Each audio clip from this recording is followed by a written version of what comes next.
now tuned in to the cold, hard truth. Cayman's #1 hard-hitting live podcast show, where we feature some straightforward conversations on political, social, and celebrity news and all things happening in the Cayman Islands and around the world. This show was created to give the people a voice and a means of being involved and informed without any filters. Sometimes it gets crazy, but we always keep it real. We bring you the tea, piping hot, so grab your favorite beverage and join the conversation via WhatsApp at 324-1612. Email tips at CaymanMarlRoad.com. Now, here's your host, Sandy Hill, broadcasting live from the beautiful Cayman Islands.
It is not bleach.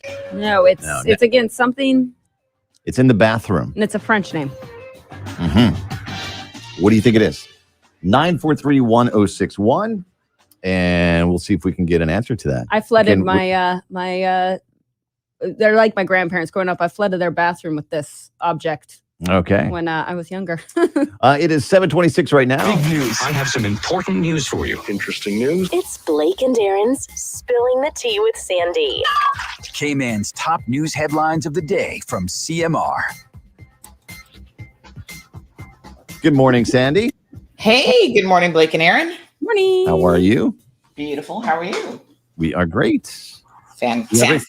Yeah. See if Wednesday. See if you can answer the impossible question.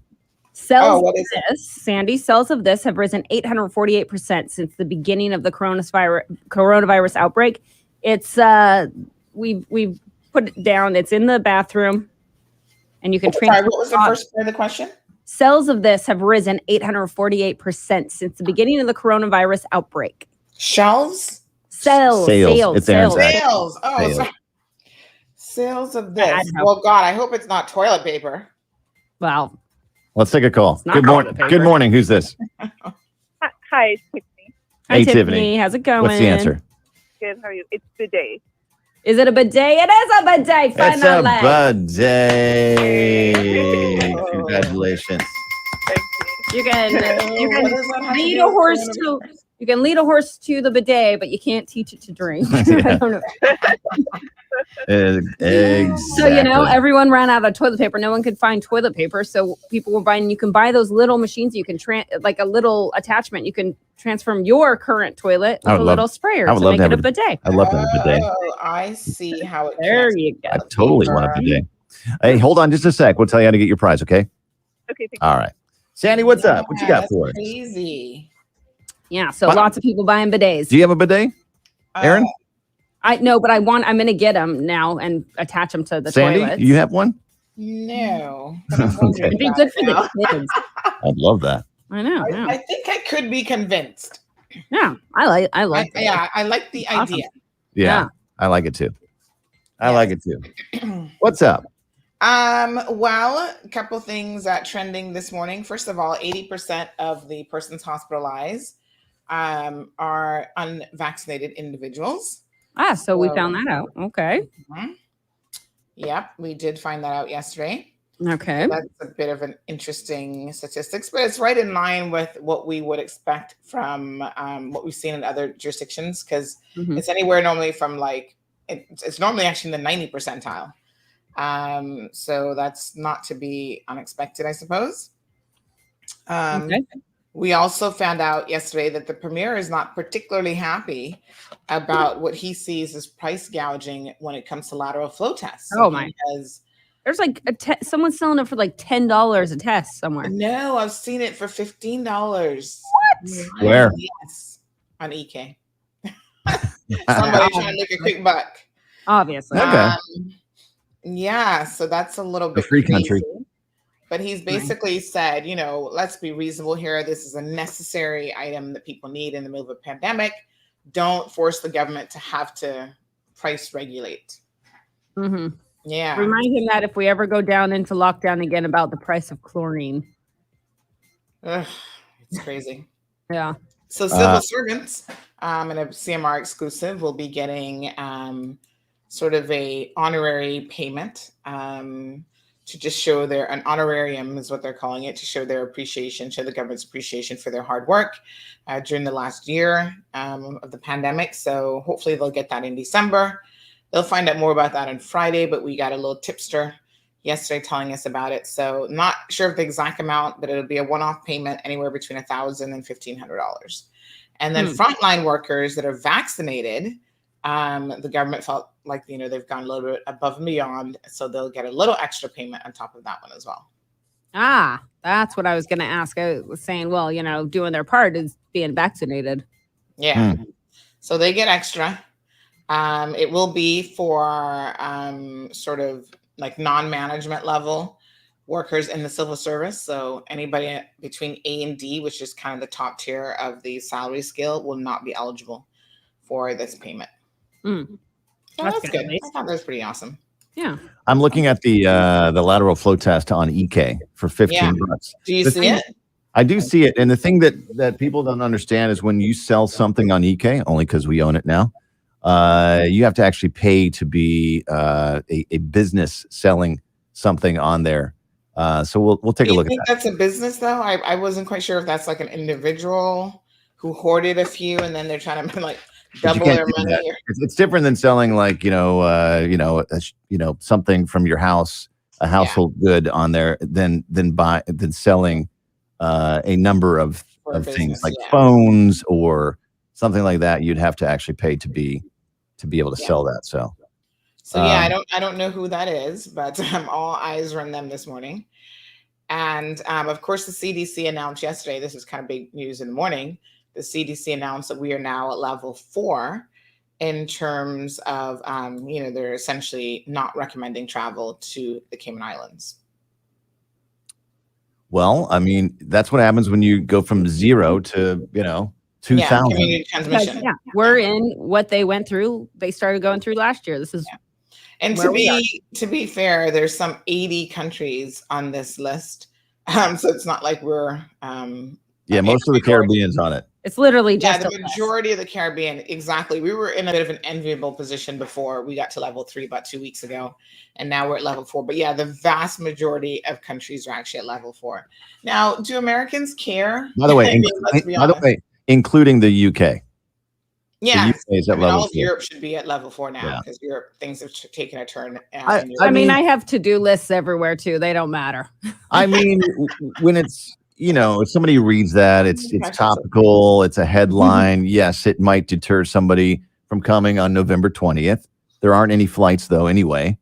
This is the part of the road where we have to go through, or the journey to get to the other side. That's all.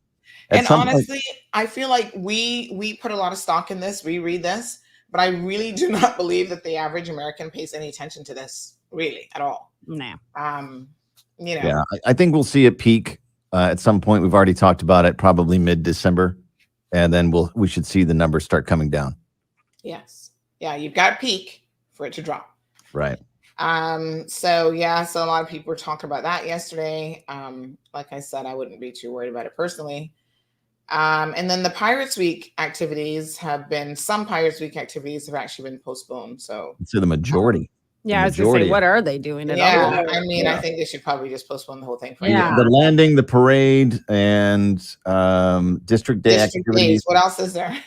and then the fireworks. They haven't decided on the fireworks yet, so there really isn't much going on. Just pass and let's just start next year.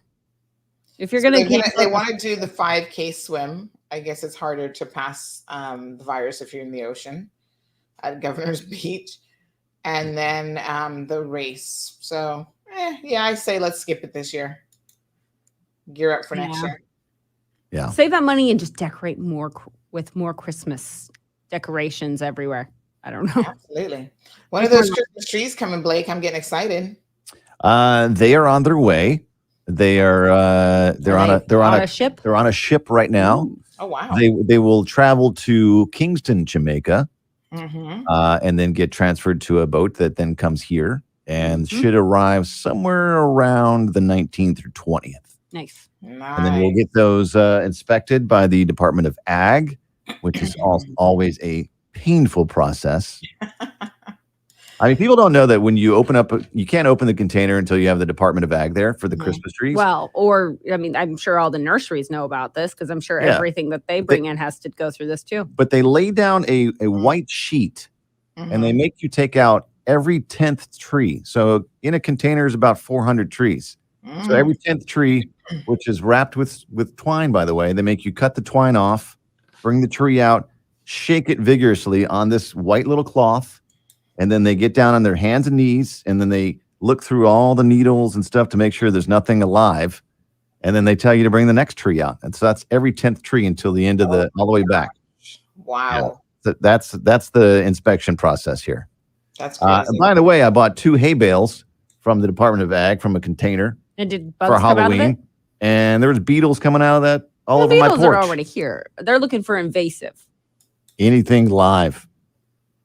How do you know those beetles aren't invasive? Well, I'm sure they were invasive at some point. I mean, where are they coming from? But now they're here. They were they are, but at some point they're already here now. It's like scorpions. Carol says last year Christmas decorations was sparse, so this year we need cheering up. Yes, so Carol. Bring in the trees. Get your trees. I referred to my 5-year-old the other day at Hurley's that it's actually Christmas. She saw some Christmas decorations. She's like, "Oh my gosh, it's Christmas!" And the guy behind us was like, that level of excitement. Well, I had to write to Santa. I had to write to Santa, and our elf on the shelf arrived early to monitor the boys and their behavior.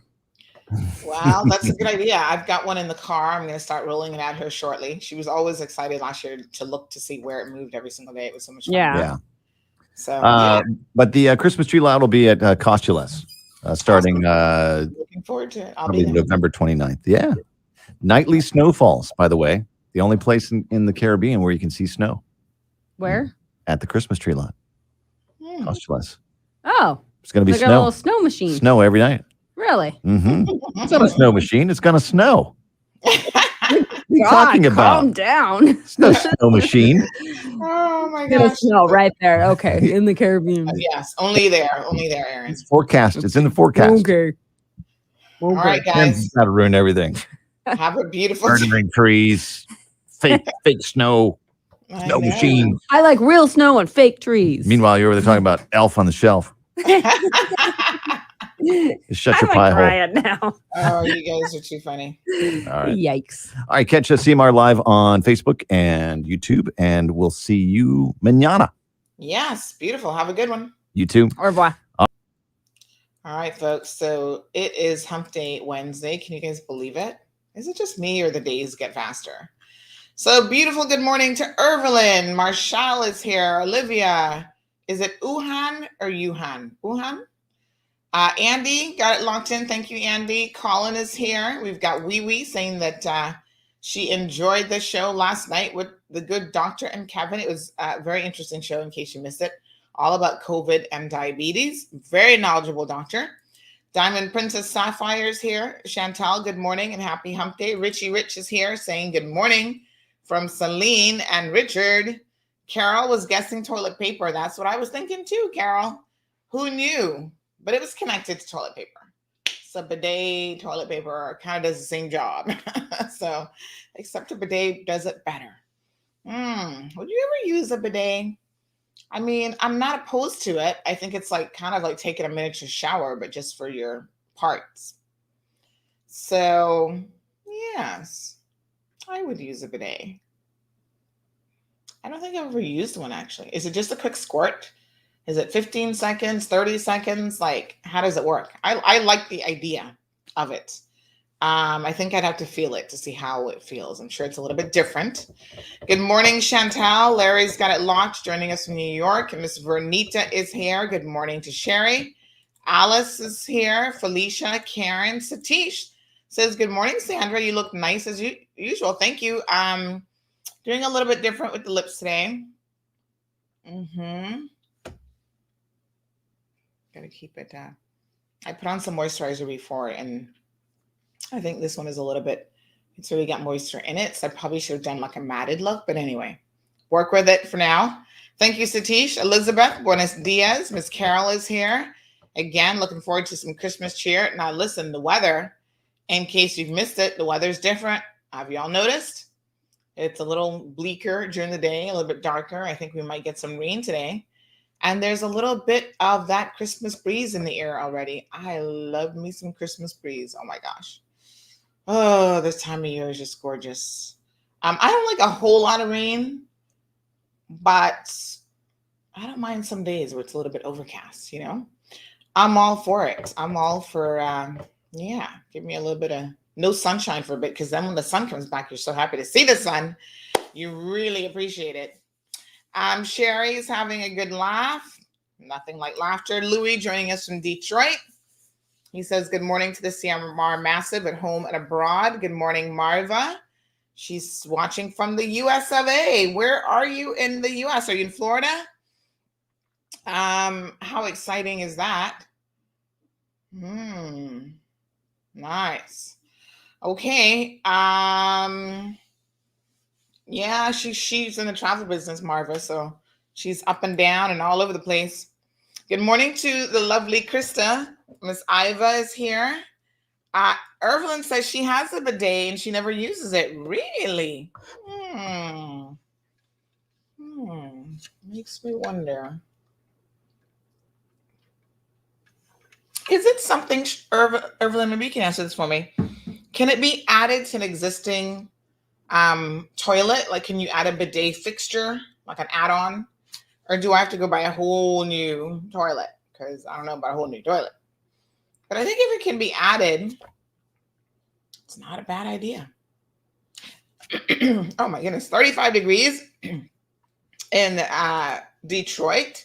That is more than nippy, a high of only 55. Woohoo! That's jacket weather. 35 is definitely like, bundle up, crank up the little heater. Good morning, Gina. Miss Iva's loving the lipstick. She's feeling the look this morning. Thank you. Thank you. Miss Ann is here. Patricia got it locked. Miss Marva's in the ATL. She says, I'm in Atlanta. Very nice. Have I ever been to Atlanta? I feel like I went as a kid to was it Macon, Georgia? Somewhere in Georgia for some church event, child, with my aunt. Like we drove from Florida to Georgia. But I don't know about Macon. I don't know about Atlanta. Like I feel like I need to experience Atlanta as an adult though, because I think it's a very kind of different vibe. There's so many places on my travel list, can I tell you, in the US and around the world that I want to get to. And here's COVID like cramping my style. That's the one thing that I want to do, is just to travel safely. So we'll see how that goes. And all of us Caymanians, we're always in Miami, we're always in Florida. We need to branch out, and we need to travel not just to shop, but to experience people and places and foods. And it's like the experience, right? Those are the memories that you, I think, really remember. Like who can remember the last time you were in Miami, what you bought in Miami? Like who cares, right? But if you had an experience, like you went to the carnival, like that sticks in your brain. Experiences actually stick in your brain in a different way than, just purchasing stuff. And that's why it's so important with children that you actually give them travel experiences. Like you let them see the world. I think my heart always kind of sinks a little bit when I meet people in Cayman who've never been anywhere else. They're like, oh, I've never traveled. I'm thinking, oh my gosh, are you kidding me? We get to experience so much, I think, when we travel, right? Ashlyn, good morning. Blissful Powell says, I can't stand Cayman weather. It's bipolar. Oh, love the gray skies until the sun decides to boom. I know what you mean, because it'll be like raining in one section and literally you go from the rain right into the sunshine. Like it's so weird. I find this happens a lot on the West Bay Strip. Like you literally can see where the rain stops, right? And then all of a sudden it's like bright and sunshiny. And did you guys ever, I don't know if this is a thing, but I feel like when I was a kid, there was always this little like fairy tale or whatever, that whenever you'd have sunshine and rain mixed in, it was what they used to say, like the devil and his wife fighting. Like there was some kind of like little kid story that they used to tell you. Do kids hear these tales anymore? Or is that a thing of the past? So it was always kind of funny, right? So Evelyn says that her bidet is fixed separately from the toilet. It can be added. Perhaps I need to look into this. All right, Miss Marva. She says, I'll treat you and your family next year to ATL. Very educational and fun for Gigi. Really? I'm going to take you up on that, girl. Blissful Powell says, woo, woo, for the ATL. She went to school and lived there. Really? What school did you go to? What schools are in ATL? Like, I don't even know much about Atlanta, to be honest. You know what I know about Atlanta? I have learned from the housewives of Atlanta, which is a whole pile of drama.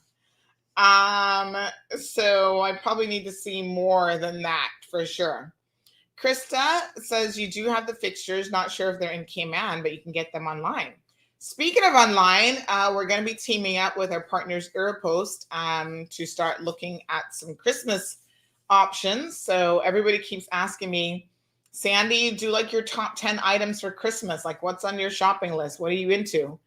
You guys know I'm always into tech stuff, which is probably somewhat boring for some people, but it's normally tech and other little things. But, I was scrolling on Amazon last night, and you guys know I love me in Amazon. They've got everything in the world practically. And so, yeah, I'm thinking we'll do a couple of shows. We'll bring Aeropost on it since they're the logistics and shipping experts. They can actually get it here. So we'll definitely have a chat with them a couple times between now and Christmas. Evelyn says maybe they've modernized the bidet in the last 10 years since she's had hers. I don't know. Some trivia about ATL, the CNN headquarters, Coca-Cola factory, Georgia Aquarium, Six Flags, MLK Museum, and the list goes on. Whoa, there's a lot to do there. Folks, do not forget, you guys got to remind me occasionally, like I have them sitting right here on the desk and I still forget. We've got some gift certificates for Popeyes and Burger King, so I want you all to pay attention to our special guests that are on the show this morning. We have the CNCF reps, Mr. Henry Muttoo and Amanda Brown are going to be joining us. And we're going to be talking about the Miss Lassie exhibit, which opened, was it last week already? Almost an entire week has gone by. So we're going to be finding out a little bit about that exhibit and what it entails. And I'm totally looking forward to having them on the program. We're going to bring them up here in a bit. So pay attention to what they say about Miss Lassie, because I'm going to be giving away some gift certificates this morning. Listen, who doesn't want a lunch at Popeyes or Burger King? Yeah. All right. So Blissful has heard that as well. Oh, she said that they were fighting for dumplings. Ooh, I don't remember that version of the story, but if there's anything to fight over, dumplings is definitely, I'm all for it. All right, folks. So let's get your little virtual hands together. Let's welcome our guests in the studio. We've got Mr. Henry Muttoo from the National Cultural Foundation, I always get this, CNCF. Yes. Mr. Muttoo, are you here with us? I can't hear you. I think you've got yourself muted. So take a second to unmute yourself while we bring in the lovely Amanda Brown. Good morning. Good morning. Good morning. Welcome. Yes, we can hear you perfectly loud and clear. Okay. Now we can see you as well. All right. Very nice. The Cayman Islands National Cultural Foundation, folks, has been extremely busy, and we're going to find out a bit about why that is. So where do we get started this morning? Well, first of all, Mr. Muttoo, thank you so much. I saw you at the exhibit opening last week, Thursday. It was really beautiful. Now, I have obviously heard of Miss Lassie, but I haven't really experienced or seen any of her artwork that I'm aware of. So it was a completely new experience for me. Tell us a little bit about what makes Miss Lassie so incredibly interesting.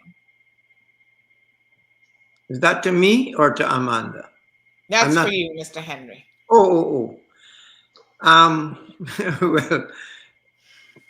in the first place, she is outside of the norm of the people we consider artists.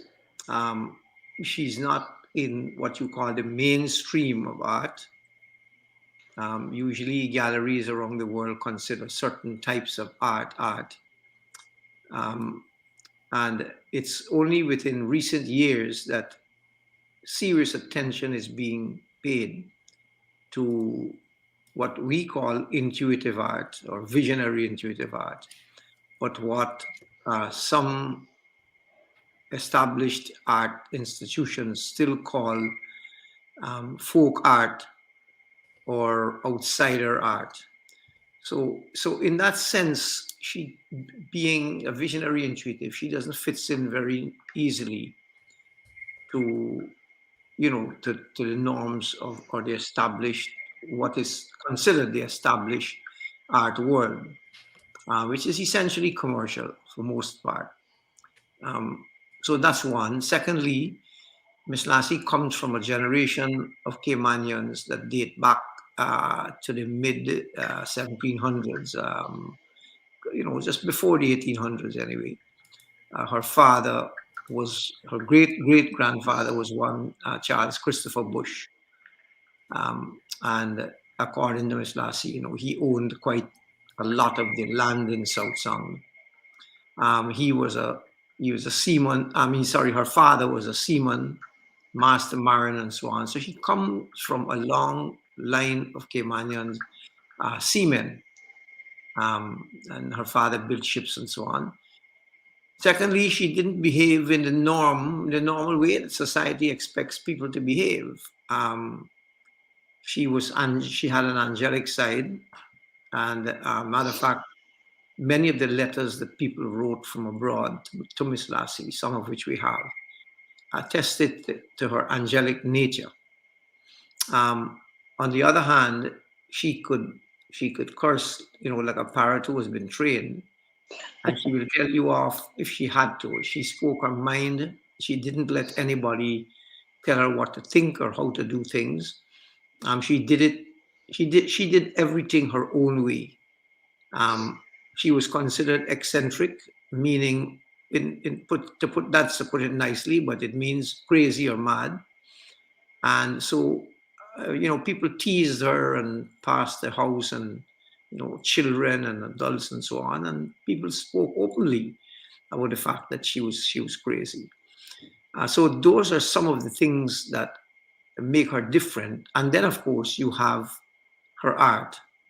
And at first glance, anybody looking at her art, usually if they don't have a knowledge of these things, will say, well, my children can do that, or my child can draw that, and it's child art and so on. Well, that statement is true to a point. But the thing is, if when you arrive at adulthood, or when you move from childhood to adulthood, you begin to lose your innocence, your childlike innocence, and so your wrists start to lock up. They become tight because you're taught that you have to write a certain way, draw a certain way, paint a certain way, and the teachers usually give you coloring books, and they tell you to color within the lines, or color in the circle, or whatever it is. And what that does, it starts to limit the child to the concept that you can't think outside of the box or outside of the circle. So these things, Miss Lassie painted and like I said, lived like she wanted to live, and so she is naturally looked upon, by some people. I think more people, because of the work the foundation has done on Miss Lassie, I think more people are coming around to the fact that she was a genius. And what she did is that she demonstrated that life is lived in a way that you don't have to always follow the things that people do because someone else says that that's the right way to do things. The human spirit is much more expansive than that, and that's what makes us human, our ability to think. And the day we stop thinking, then we should pack up and go home. And so those are some of the things that make her special. Well, thank you so much for that. It's interesting that you say that people thought she was eccentric or a little bit mad. I think that, to be honest, when you are artistic, that I don't want to say that madness and being artistic kind of go hand in hand, but I think you think differently and you see the world differently through different set of lenses. And so someone who isn't artistic might look at you and think, that's so eccentric, or that's so weird, or they use all these kind of terms to describe artistic people to put them in a category of not being mainstream. We hear it all the time about whether it's musicians or artists. I mean, some of the world's most applauded and now recognized artists in their time were considered crazy, and people now appreciate. I would suggest that those people are crazy. I would suggest that the rest of society is crazy rather than the artists. And that is the problem, because when you arrive at a norm in society and you say this is the norm, and when schools teach you in a particular way and they don't understand what creativity is, they don't understand that artists vibrate at a different rate, and you get into trouble with people who sit down and they try to talk with you, but they just don't understand that you can look at a leaf, and you can look at a leaf and you don't have to paint it green. You don't see it green, actually. If you're an artist, what you see is what is beyond the shape of that leaf and what the green color represents. And if you look at a red leaf, you might think, okay, let's say you look at a Poinciana leaf, and some of it is very pointed and the tip is red. Well, one poet called it Roman daggers dipped in blood. So nobody thinks like people. Normal people do not think like that. People think in terms of A, B, C, D, E. And so that's what I would suggest, is that perhaps it's the rest of society is crazy and not the artists. Right. Wow. That's certainly a good way, I think, of looking at it. And I would tend to agree with you. Now, Amanda, good morning to you. Good morning. Thank It's you so lovely to much see you. Yes, thank you so much for joining us. Now, I know Mr. Muttoo has actually been on the program before, but this is your first time. So welcome. Yes, it is. Thank you very much. Yeah, so give us a little bit of an idea of what your role is at the Cayman Islands National Cultural Foundation. And then I want us to actually we'll talk about the exhibit, and I want us to look at some of her work because I do think it is incredibly fascinating. I had an opportunity, obviously, on Thursday to look at some of it. And there's so much there, even having Mr. Muttoo kind of walk me through it and explain it to me that I thought was amazing. So tell us what your role is at the foundation and just a general bit about the importance of the National Cultural Foundation. Well, my role, I've just recently joined Cayman National Cultural Foundation, and my title is Director Designate, which means that I will be the next managing director. I'll be taking over from Miss Marcia Muttoo, which is an incredible honor. Both Henry and Marcia have a lifetime of knowledge because they have been with the foundation since its inception.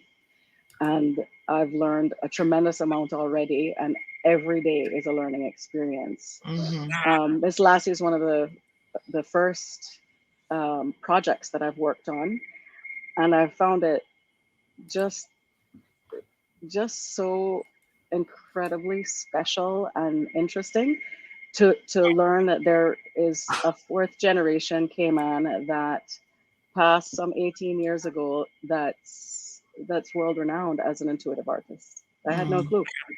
I had absolutely no clue. So we are actually on the map.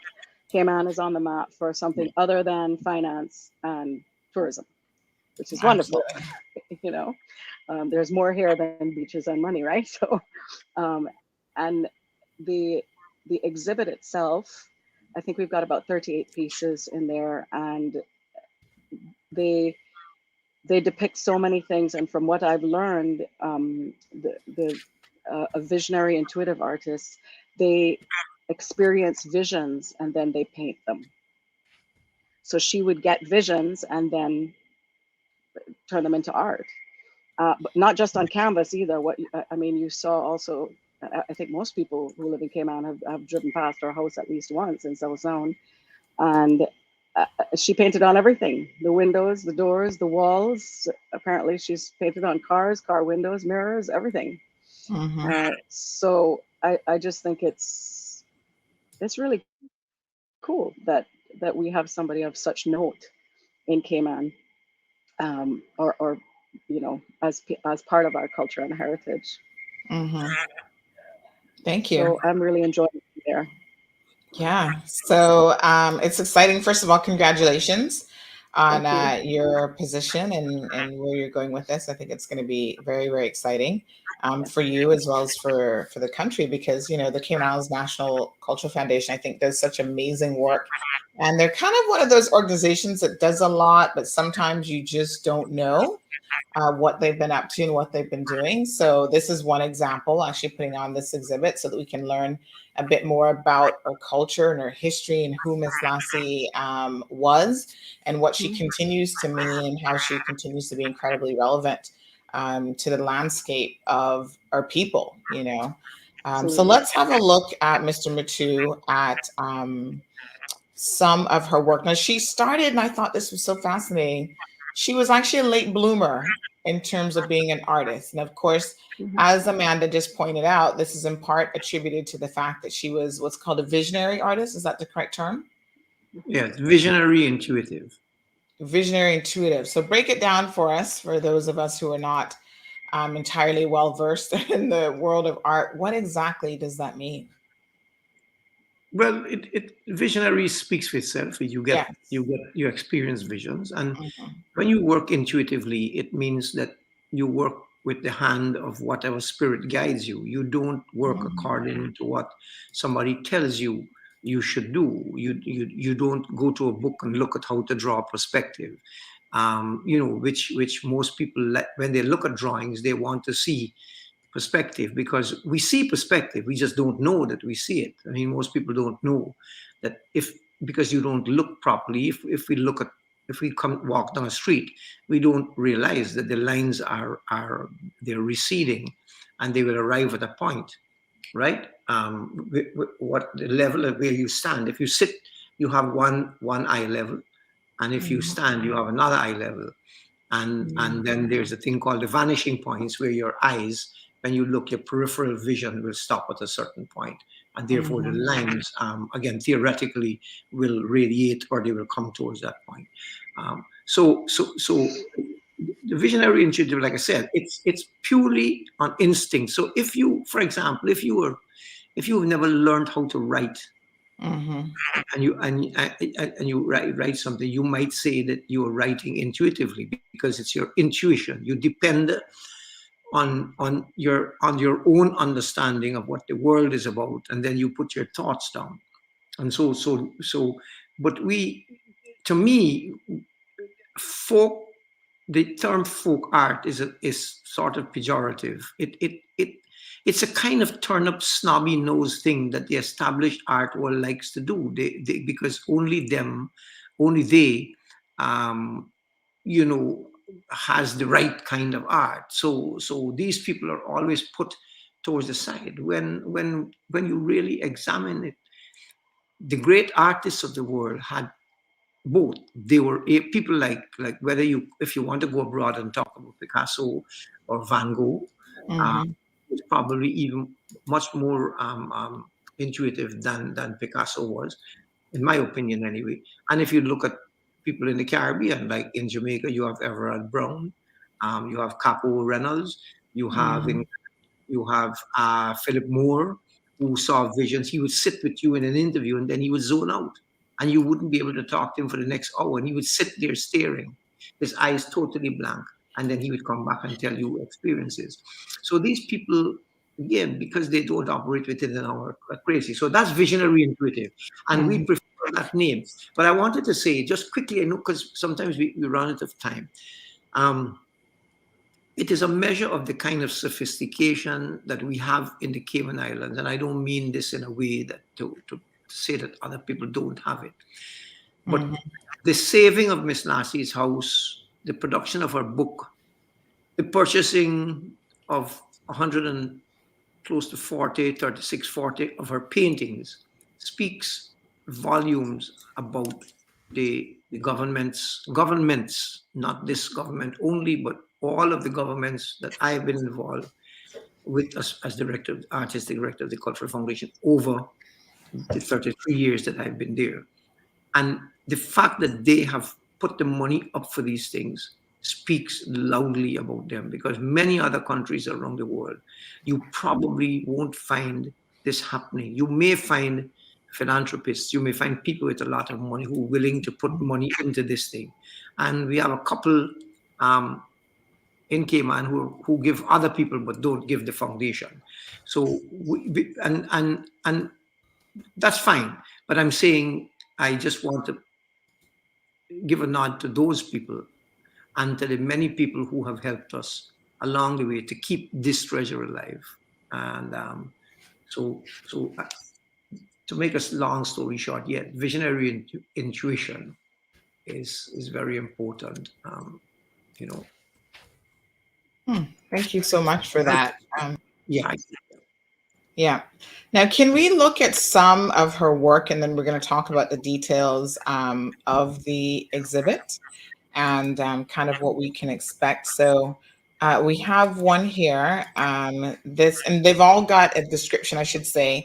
We might not have the benefit of the descriptions here, but when you go and see them, they've got little placards next to them that kind of tell you, a bit about that specific piece.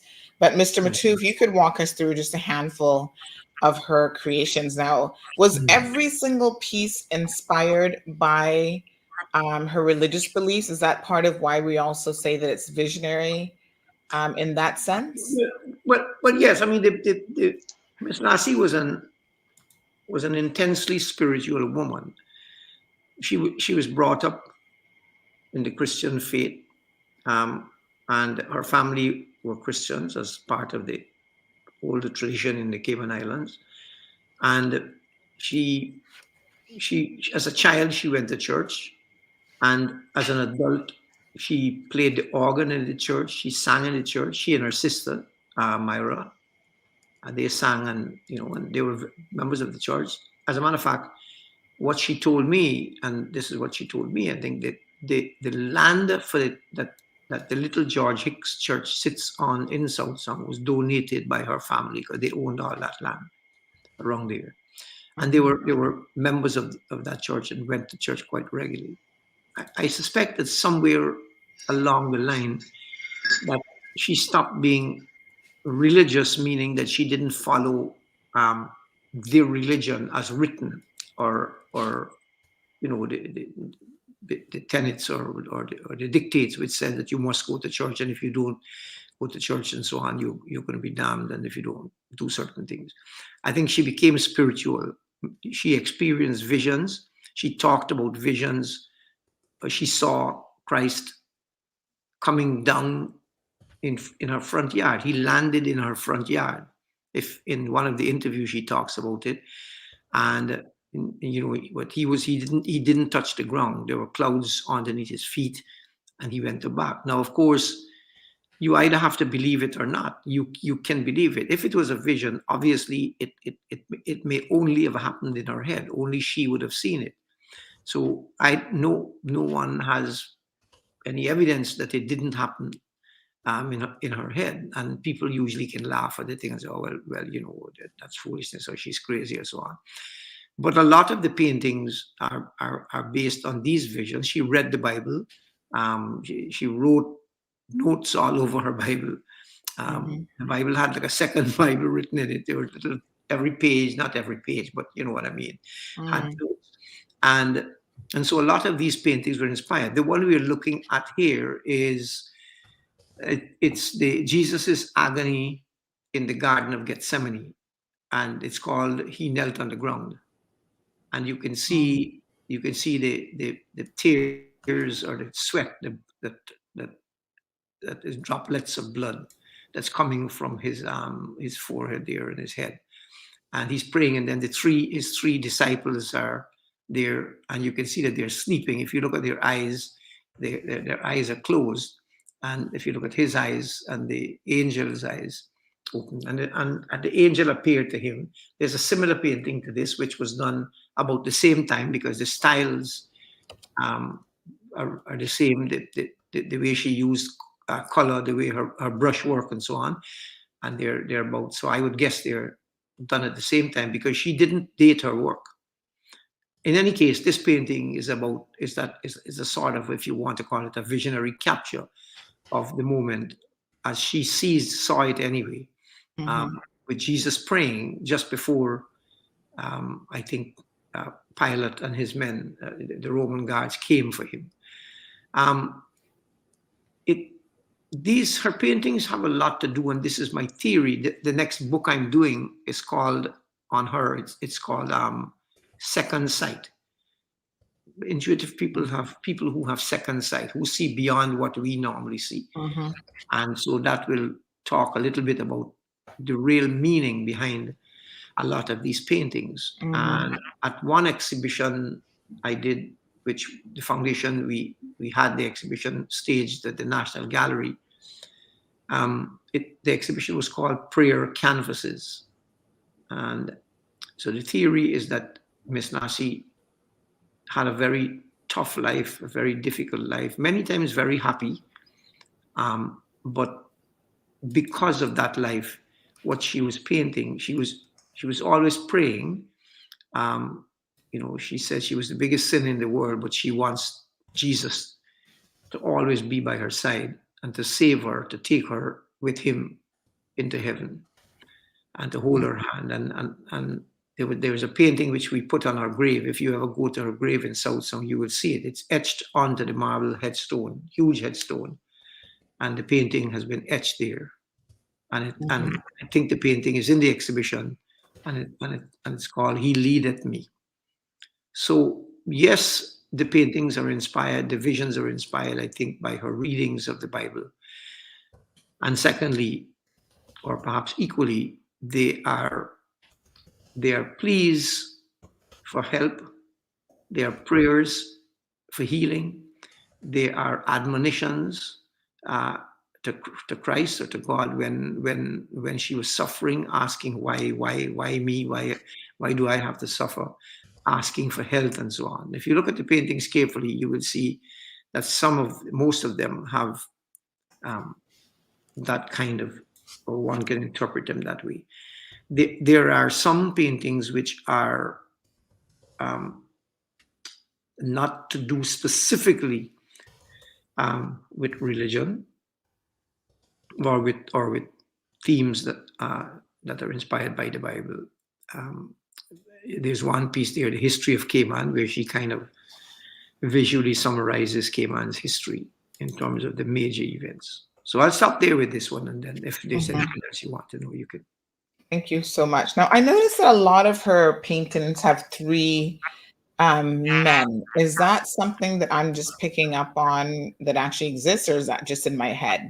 Like I see three a lot. Like here's another one. Is there any significance to the number?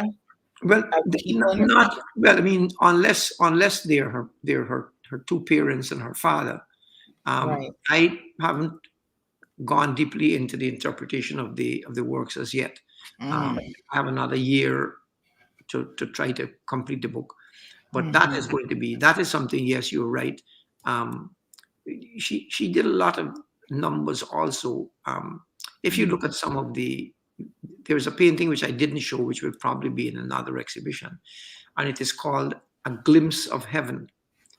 And this is what she imagines, I suppose, heaven being like, and because she always talked about it, where all her people, her family, would be there waiting for her. She was the last to die of the siblings, and also her parents. Everybody preceded her, and she always wanted to go in a way that God would take her and help her. But these numbers the three could mean the Trinity. They could be all sorts, and they could be a deeper, more significant meaning, which I will explore. In that painting that I mentioned, there was a face that wasn't completed, and when I asked her about it, and this was probably a month before she passed away, before she got ill, she said she couldn't see the face. She couldn't see the face, and her son was still alive. Richard was still alive, and she never got to put Richard's face in because she passed away before he did, and so that painting remains incomplete and a significant part of her work. So yes, she dealt with, perhaps numbers were important to her. Now you talked about when I was there on Thursday, some of the tragic events. Could you switch to the one before this one, Lord, that I might receive my sight? You see, again, this is the direct quote from an event that occurred in the Bible. But when you think that Miss Lassie, her eyesight was failing her as she got older, and in one, her eyes had cataracts, and I remember her saying that she had a little magnifying glass that she used to use to see when she was doing the eyes and like putting on the eyebrows and those sort of little details. And I remember saying that she should go and try to get cataract surgery, and she didn't know much about it and said no, because the older folk are always scared to be operated on. And she eventually did, and she then started to see much better, liked it. But then you could imagine that maybe when she was experiencing the difficulty of vision, and being frustrated about being able to paint and see colors well enough, perhaps, that she would have read the Bible and remembered this particular incident and this particular story, and she would have gone down on her knees and asked God to restore her sight. So again, these pieces have personal significance and significance for human life, not just Miss Lassie, because I imagine that there are many people on their knees right now in Cayman, and last night and the night before, and will happen again today and tomorrow, ad infinitum, who were asking for help, for salvation, for the ease from pain and worry. Sorry, and then I just wanted to make that point so that Yes, thank you. people can see how. Now, when she first started painting, I think you mentioned that she would just draw or paint on anything that she could get her hands on. Mhm. And then people started donating art supplies to her. Is that right? Yeah. Sorry, what is happening? I'm getting a little sound of, I don't know if it's from a mic it's on or another mic. Right. Yeah, I do hear a little bit of feedback there as well. Yeah, it's hard. Amanda, I'm just going to mute you for a second to see if that Yeah. improves the situation.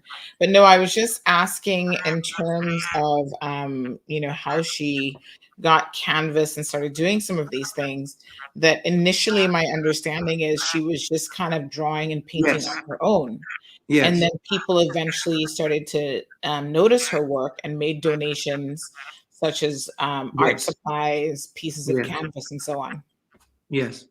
But yes, I mean, because of course, I mean, this was, when she started painting, it was around 1976, because she said she started painting at about 62. She was 62 years old when Right. she got this intense vision. And she was compelled from that point onward. Compelled meaning she had no choice in the matter. She just couldn't stop, and she had to continue painting. So that was her life's mission. And she picked up anything that she could paint, because you could imagine if like if I give you an analogy, if you normally eat, say yogurt every morning, but you didn't have yogurt, or yogurt is not around, and you're eating bread all the time, and then somebody comes and says, yogurt is really so much nicer to be smoother and whatever, and then you start eating it. I think that what happened is that she painted anything. Pieces of glass, she painted them. She painted a refrigerator. She painted, of course, she started with her windows. She painted cardboard. She took calendars with Christ's face on it and redid the face in her own way. There's one particular painting of that. Two paintings, actually. One that is called The Angry Customer. These we didn't show in the exhibition. A small one, which it was actually a calendar with Christ's face, and she painted it over. And she told me the story was that there was a woman who came into a shop that she was working in. She was working in a shop called Yankee Notions. I think it was owned by Mrs. Ethel Cook Bodden, if I'm not mistaken. And it used to be right downtown there. And, she told me that the woman came in angry, and then she just it not disturbed her, but it stayed with her for so long that she just had to paint this, and she took the picture. But again, there may be much more significance to that story and that action vis-a-vis her using a picture with Christ's image and painting it as an angry customer.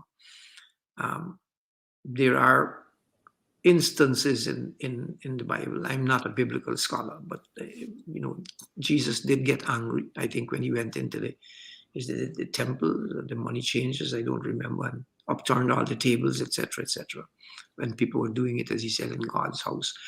So I'm sure that I will be corrected by the people who actually know the Bible, but the story goes something like that. And yes, she painted that. So these works have to be studied, and I hope we'll get the detail of the book, the details in the book, as soon as we can, and so that people, young artists and Caymanians in general, can understand both stories. So we're just seeing some photos now of the actual home and the location. So this property has been acquired as a national site. Is that the correct terminology for it? Yes, well, it's a national heritage property. Okay. I think the trust has a specific name for it, and I think it's like a property of national importance. I'm not too sure. I don't remember exactly what they put on it, because I think when they we applied to the World Monument Fund because we knew that the house was important, terribly important, certainly to us. And with the knowledge of intuitives around the world, we understood how important people should know and feel the spirituality of the place itself, the actual place. And so we applied to the World Monument Fund and make the case that this was a national heritage property and it was important to us to help to save it.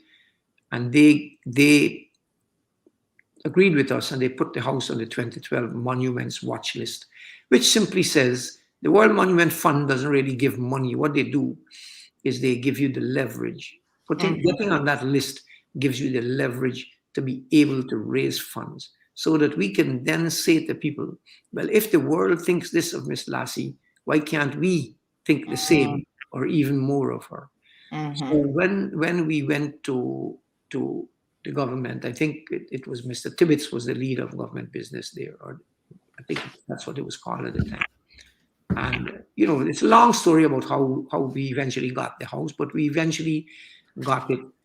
And the foundation holds it in trust for the people of the Cayman Islands. It doesn't belong, nothing belongs to any of these institutions, these cultural institutions, which they have. You know, we say, well, we own this or we own that.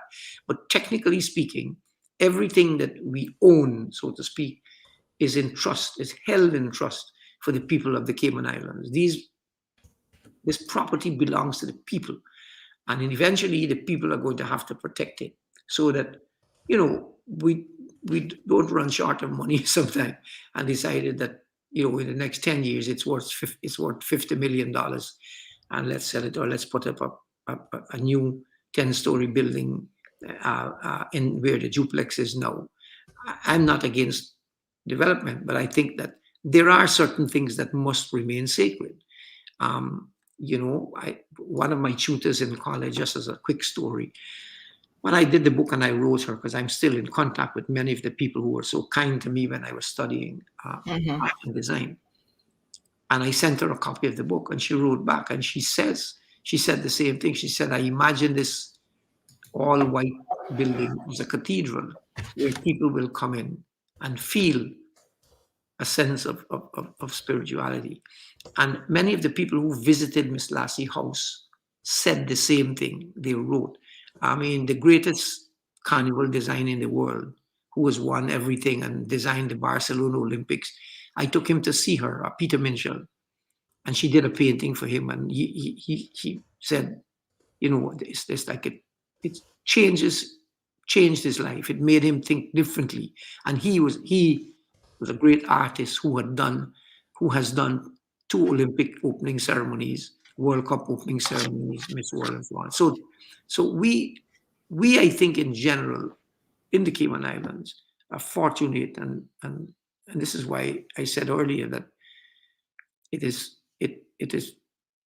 such a mark for us, a good mark that we have been able to do this and we have been able to preserve this. And I just hope that it will be taken good care of when I exit the foundation, and that people will treat it with the respect that they deserve. And you know, and I've said to people that I will be out. I'm not going anywhere. I'll be in society. And if I see it being violated, I won't be shy to speak.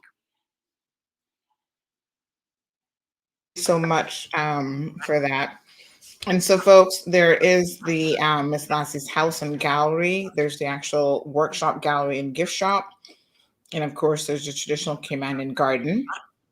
One of the things, even though we were there at night, that was noticeable is obviously this is right on the beach, and there was such a nice cool breeze coming off of the ocean at that event. Now, let's talk about the actual exhibit and why people should want to take advantage of the exhibit, Mr. Henry. And Amanda, you can feel free to join in at any time as well. Okay, thank you. Maybe Amanda, why don't you start and then I can pick up if I need to. Okay, great. Well, the exhibit is running right now and it's open daily from 10 a.m. to 6 p.m. until this Saturday. Now, to my knowledge, and Mr. Henry can correct me if I'm wrong, this is the first time there has been an exhibition with originals of Miss Lassie's work for the public to see, and it is a free exhibition. So anyone can come, and it's completely free. And we encourage people to come and learn more about Miss Lassie, and be able to experience her paintings and the whole site, because it is, I mean, I know you experienced it the other day when you were there for the event, but the house that she lived in at the closer to the road is it's just a different atmosphere around it and in it. It's just if the walls could talk, you wonder what they might say, as it's been there since the late 1800s. And yes, I think it is important to every Caymanian, as a Caymanian, to go and take a look and get to know something more about our culture and heritage. So the event, folks, is on, it started in the 5th and it will continue until the 13th, which is this weekend, as Amanda said, on Saturday, daily from 10 a.m. until 6 p.m. Admission is free and donations are accepted, but basically you can just go there and have a walk through and see the beautiful artwork, and as it says here, be inspired by her art as well. Yeah. So Mr. Muttoo? Yeah. I was just gonna say we're also going to be doing a traveling exhibition to the outer districts the last 2 Fridays and Saturdays of this month. So we will be posting the places, dates, and times for that, both on our website and on our social media, and we will be letting you and everybody else know where and when those things will take place, so that people who can't make it into town maybe can make it to somewhere in their district, east end, town, north side, etc. To be able to see it. Yeah, that's terrific. Just to encourage people in terms of going and seeing the exhibition. I think the Miss Lassie is you. That's why you should go and see it. She's you. She's not just Caymanian. Her work, her life, and the work as part of her life, and the art as part of her life, the art which is her work, is centered firmly in the whole universal idea of us there being a spirituality about human beings. It is not simply centered in Cayman. And while she is Caymanian, she is a universal being. She's a universal soul. And to have had the absolute pleasure of occupying a space where she existed is priceless. I think that, and this is not just a quick correction, this is the 3rd exhibition. There was a much larger exhibition the first exhibition we did, when we published the book, we showed about 90 pieces out of the 102 that we had bought, the foundation. And then we showed it again a couple of years, I think, before she passed away. This is the 3rd one in terms of the public. And it's a small exhibition. This is the 4th one, actually, because remember we showed 25 paintings at the National Gallery called My Markings. And then this is the 4th exhibition of her work.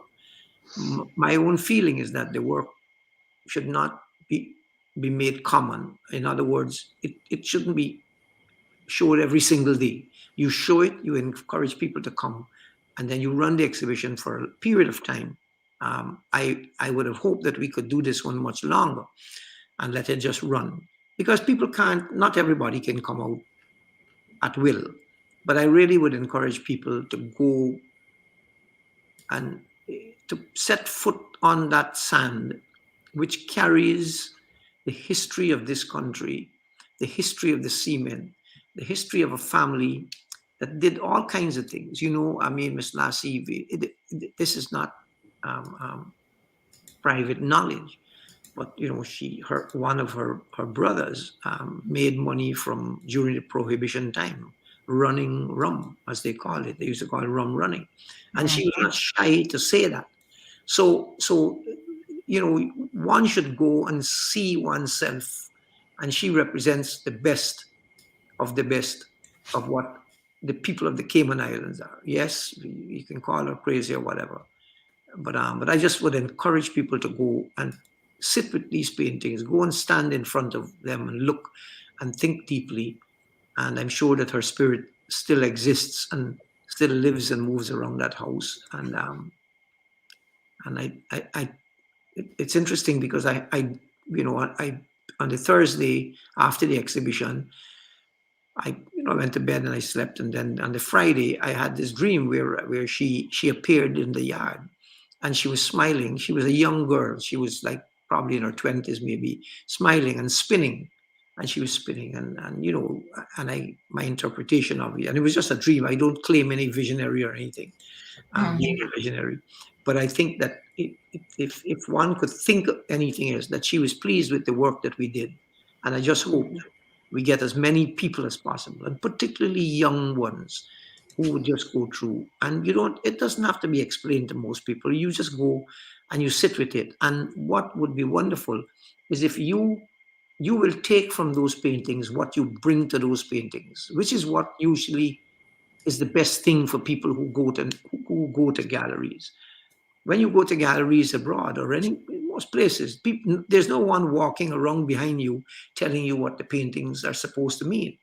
Your life experience will tell you what they mean. And so I hope that more people would go and just take in the exhibition. And I just want to close by thanking you, Sandra, for this, giving us an opportunity to say something about the work, and also to the staff of the Cultural Foundation and to the board and to the government, of course, for allowing this work to continue to live. And again, I implore them to make it continue to live and to keep it the way, because I'm very zealous of this work. If you know me, and I just want to see it protected long after everything. Yes. Thank you very much. Absolutely. Well, thank you so much again, folks. Thank you, Sandy. Mr. Henry Muttoo from the Cayman Islands National Cultural Foundation, and Miss Amanda Brown, Director Designate. Yes. Thank you. Okay. So thanks so much to both of them for joining the program today. Folks, you have an opportunity to really experience something unique and different in the Cayman Islands. So please go out and have a look at this event. I think you're absolutely going to love it and enjoy it. Her paintings are truly amazing. And, just having the ability to go through and walk through her home, I think the experience is even different than just looking at them on the screen. So I would encourage all of you to find some time. Again, the exhibit is continuing until Saturday from 10 to 6. So go out and just experience this for yourself. I mean, it's amazing that she started at the age that she started at. And then she was so prolific. I mean, painting on everything. Truly, truly amazing. So our trivia question, if you've been paying attention, let's see now. Who do we have here who's been paying attention? Good morning, Miss Alba. Miss Joanne says the children of Cayman need to know about Miss Lassie from in school. This is, I absolutely agree with you. And this is part of our culture. Whether it's art, whether it's buildings, I mean, culture spans the gamut, right? So it's not just one thing to be pigeonholed. It's a lot of different things. So I absolutely agree with Ms. Joanne on this. Children of the Cayman Islands need to know the talent that we have had here for many, many, many, many years. So does anyone know, we're going to give you a gift certificate of your choice to either Burger King or Popeyes. I see there's 122 of you online between our YouTube channel and our Facebook channel. So anybody can win a gift certificate. How old was Miss Lassie? This is kind of an easy one. So if you're paying attention, you should get this fairly easily. How old was Miss Lassie when she started her visionary paintings? So she was not someone who started as a child or a teenager or even, in her 20s or 30s. She was a bit older. And so the question is, how old was she when she actually started? So Louis says the takeaway from this interview for me is it's okay to be different. And Louis' response came up first. He says 62. And she started in 1976. So Louis was really paying attention. Miss Jo also she was paying attention. 62. So 62 is the correct answer. Odette was coming in at 61. Jackie was saying 60. K Sky was guessing 60 as well. Good morning, Miss Joy. But no, it is 62 years old. Can you imagine? 62, you think, oh, you've done it all already. But no, her life, her artistic life began. So Louis, we know that you're all the way in Detroit. I don't know if you'll be coming to the Caymans anytime soon. Louis normally re-gifts his presents, his things that he wins on the show. So Louis, let us know. You can choose between Burger King or Popeyes. Popeyes Louisiana Kitchen. Ooh, their fried chicken is delicious. So let us know which one you'd like, and then who are you regifting it to? Because Louis is always regifting. So message me, Louis. I've got you on WhatsApp. So send me a quick message. And he says to regift it to Miss Joanne, who was the second person to correctly guess the answer. All right. That sounds good. Miss Jo, I know where to find you. That's the beautiful Joe Brown from Celebrations. So absolutely wonderful. Ooh, I'm sure Celebrations is getting ready for Christmas. Oh gosh, I can't wait to see what fun stuff they're going to have on display. So we've got a little bit of bad news this morning. We always like to update you guys in real time at what's happening in the community. So I'm really, really sad to say that we are announcing the passing of Mr. Dalmain Scott. Now, many of you, when I saw this picture, and our condolences, Emma was mentioning earlier that she'd lost a friend, I want to extend our condolences to Emma and his family and all of his friends. Because, looking at this picture when she first sent it, I said, who's this? I did not even recognize him because I only knew him in the last couple years of his life. And of course, unfortunately, due to facial cancer, he had looked so much different than this. And it's just so sad that, you never know where life is going to take you, what you're going to end up looking like, what necessarily experiences you will even have in life. So it's with a heavy heart that I say that I'm so sad to hear that he passed away. On the one hand, on the other hand, it is a little bit of a relief because I know he'd been suffering for quite some time. You guys will remember that we actually did a show on him where we talked about the fact that, a lot of people were up in arms that he was hanging out at the airport park, and he was severely disfigured because of the cancer. And so I said, listen, folks, he doesn't want treatment. He has made it very, very clear that he was not interested in treatment. And unfortunately, that caused severe disfiguration. So he's no longer suffering, because I do think that he would have been in a considerable amount of pain. As a result of his illness. So I it's a bittersweet thing, because like I said, on the one hand, I'm glad that he's no longer in any pain, but obviously saddened for the loss of his life. So Mr. Dalmain used to work for CUC in his younger years, and he also worked at the port before retiring from the port. And then after his retirement at the port, he could often be seen on the waterfront selling coconuts. So you guys might remember him from, selling coconuts and conch shells. And then unfortunately, yes, he was always riding his bicycle. And unfortunately, as the years progressed and his health deteriorated, especially over the last couple of years, he became, featured across social media, and unfortunately, even on WhatsApp, people are sending out around videos of him. And that was really sad to see, because, he was in a position where he actually couldn't do anything about that. But yeah, it's just super, super sad. So we also wanted to announce the passing of Miss Margaret. Now, a lot of you will remember her from Cayman Airways. She worked at Cayman Airways. She was a constant fixture there. I feel like every time I traveled, I would always see her. Always super friendly, really nice person.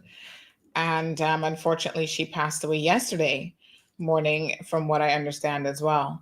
So I, extend my condolences and all the condolences here from people at CMR to her family and friends. And people just really enjoyed working with her. And they said she was always such a jovial individual, really lit up the room and brought just a special, you know, a special warmth to the entire place. So, Miss Margaret, you will surely be missed. Here's some other postings from social media with her and some of her coworkers. So here she is with Miss Debbie Rankin, along with oh gosh, why is her name escaping me now? She's gonna kill me. I'm sorry. You guys know who I'm talking about.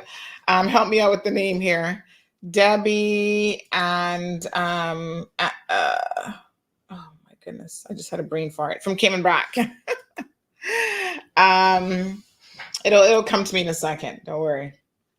So yes, unfortunately, she will be missed as well.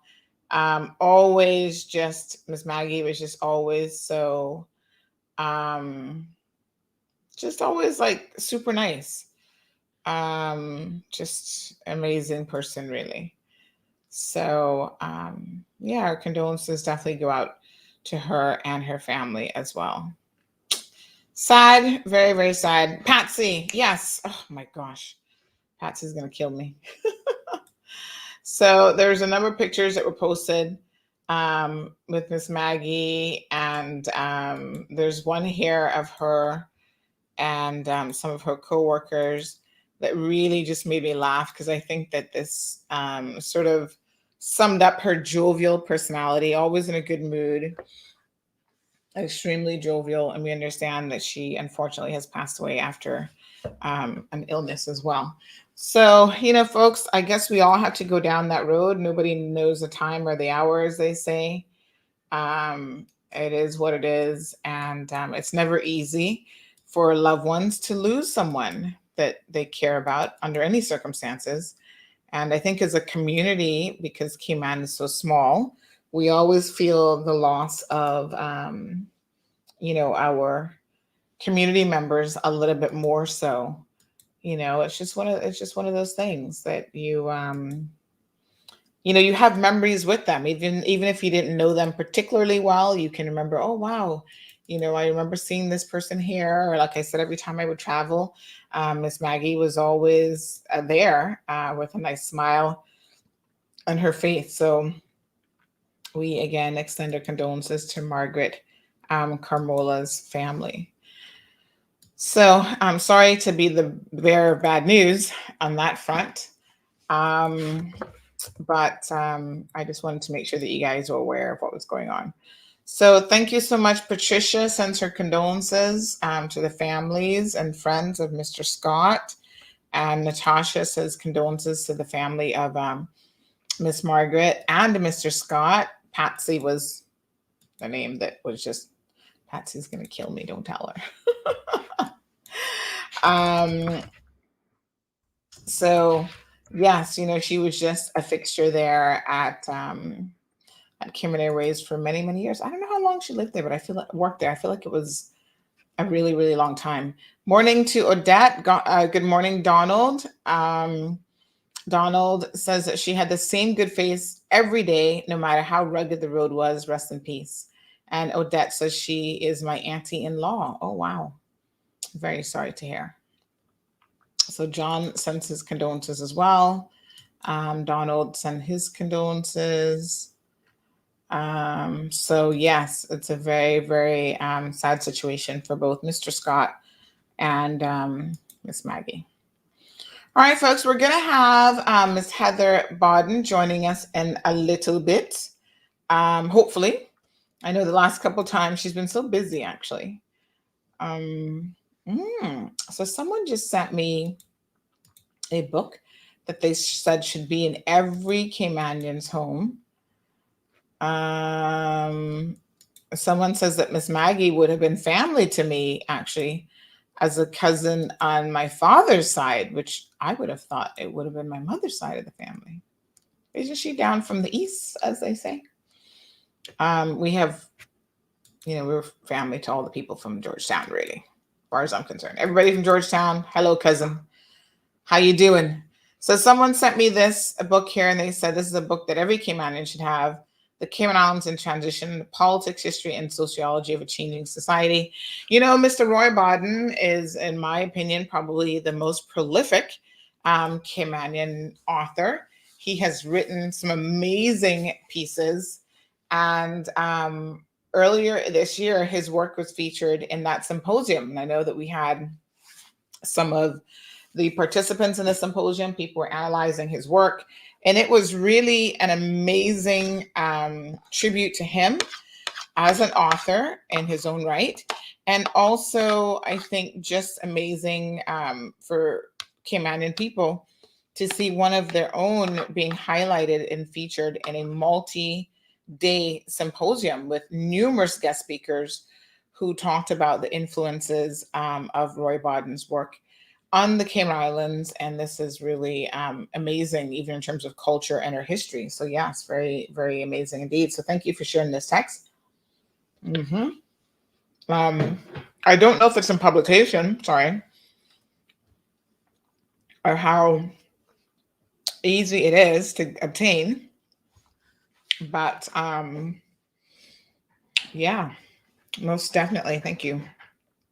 So Louis says, I want the need for the Cayman Islands to have a sex offenders registry. What's the next step? Well, we did a petition many, many years ago, and nothing was ever done about it. Let's agitate this government and see if they can't finally get the ball rolling. So someone says that they have this book from Book Nook, so it might still be available there.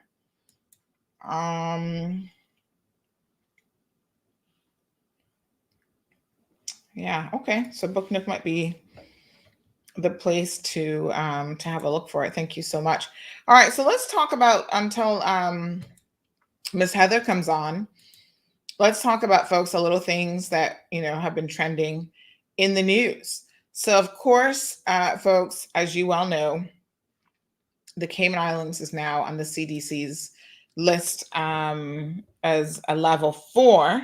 So it's, I was having a chat with someone yesterday about this. It's an upgrade because we moved from 3 to 4, but it's actually a downgrade in the sense that it's not a good thing to move from level 3 to 4. So what does that mean when we say that we're moving from level 3 to 4? So basically a level 4 country you should avoid traveling to. And there's a number of countries on level 4. So the CDC upgraded their list this week, and the Netherlands and the Cayman Islands, 2 very popular vacation destinations, have actually been added to the list. So let us just have a look here at this. Give me 1 second. I'm going to pull up this little video here. Give me 1 second. So this is interesting. And then I want to ask you guys what you think about this.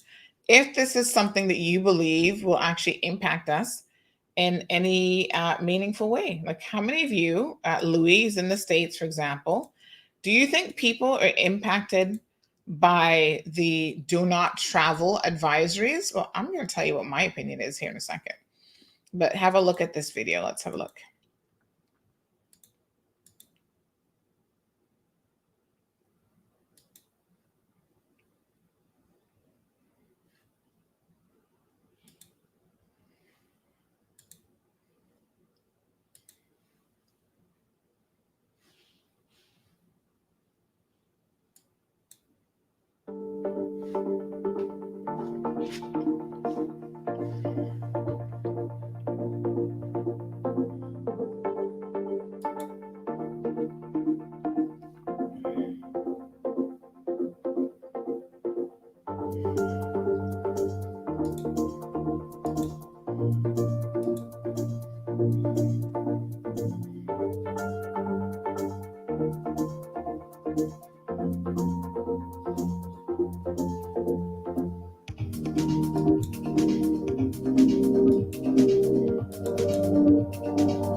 All right, folks. I wanted to learn somewhere where I could go anywhere else in the world. I'm still. So tell me what you guys think about this. What's your opinion? Here's the trend. This is where we started with community transmission in September, and we see the kind of peaks and valleys going through October. And then we went really high towards the end of October. And now, as you can see, quite interesting enough, we came down, we dipped a little bit, and then it's gone up a little bit again. So presently, folks, we have over 2,000 active cases of coronavirus infections in the country that we are aware of. And naturally, there will be cases that we're not aware of. So do keep that in mind. That's why you want to continue to utilize the good social distancing practices. So 2,118 active cases that the government is aware of as of yesterday morning. This reflects up until the 8th. So yesterday was what, Tuesday? So this would have actually been as of Monday morning. So it's naturally gone up since then. Lots of recovered individuals, 4 persons hospitalized, the vast majority obviously not hospitalized with minor symptoms. And of the hospitalized, there are 5 individuals who are on some sort of supplementary oxygen, but nobody on a ventilator. So, you know, folks, the reality of the situation is that as it stands now, the real figures that they're watching, yes, they are monitoring the active cases, but to them, that's not quite as significant as the hospitalization numbers, because when it starts to tax the medical system, that is where obviously it becomes an issue for them of concern, because burdening the medical system is not something that that we can do, really, that we can afford to do. So, you know, here we are with these numbers. I must say that there's been an upward trend of people getting vaccinated. So this is at the Newlands and Savannah Community Office on Monday evening. Some 31 people, I understand, were there for their first shot. So I think you've got people who are now recognizing, oh, yes, child, community transmission is here. COVID is definitely here to stay. And let's not make the mistake of not being vaccinated. You know, that puts you in a much better position. I hope that you guys got to watch the show last night with Kevin and Dr. Kumar from Total Health. Dr. Kumar is a specialist, a diabetologist, which just basically means he's a diabetes specialist. So all of you who were able to tune into that program, I hope that you learned a lot. And folks, please don't forget that you can certainly go back afterwards and listen to the shows either on YouTube or Facebook in case you missed it. So big shout out to Kevin. And, you know, we talk about people getting vaccinated, and we continue to hear this bit of misinformation that, oh yeah, well, vaccinated people can catch it too. Absolutely. But what does it mean in real terms? Even accounting for the Delta variant, which is extremely transmissible, here's what we're looking at. After Delta became the most common variant, fully vaccinated people had a reduced risk of infection by up to 5 times. So it's like the quad 4, right? So you're less likely to catch it by 5 times. You're also less likely to spread it. So this slide does not speak to that, but that's also now been proven by the available data. So you're less likely to spread it. And here's where we really get into the crux of things. You're less likely by 10 times or more to be hospitalized, and you're less likely by 10 times or more to actually die of the virus if you have the benefit of a vaccine. So the bottom line here, folks, is that vaccination offers strong protection against COVID-19. And that's, you know, that's where we're at, folks. There's no cure-all, you know, for this. It is just one of those things where you take the protection that you can get. So 10 times, listen, I'll take 10 times. I'll take 5 times less likely to get infected and 10 times or better in terms of hospitalization. So when the premiere was on the show yesterday, by the way, if you guys missed that show, it was actually a really good show. I And I want your feedback on something about the show as well. I'm going to tell you an idea. So he's going to be coming on the show and doing this Q&A segments. And I've got a name suggestion for the Q&A segment. I want you guys to tell me what you think, right? But when he was on the show, he gave us a bit of a little exclusive, because I'm sure he gets the numbers like first thing in the morning. He was on the show first thing yesterday morning. And he was saying that of the 14 people who were in the hospital, 11 of those are unvaccinated, which is about 80% of the people in the hospital are unvaccinated. So we've not heard of any children. Now I know some people are like, oh, well, is that all children? I'm going to try to confirm, but I've not heard of any children actually being in the hospital at this particular time. So obviously at other periods, there was like, I think one child in the hospital, but people are being discharged. Okay, so someone, thank you so much for this correction. For Mr. Dalmeen, someone says that it says that he worked at the port, but he didn't. He actually worked for CMS on the tenders. Yeah.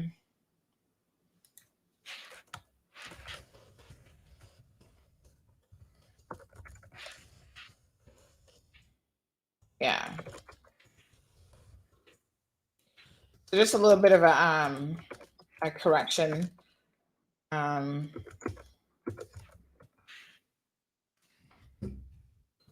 So I'll just fix that. So it was the tenders, the company that worked for the tenders.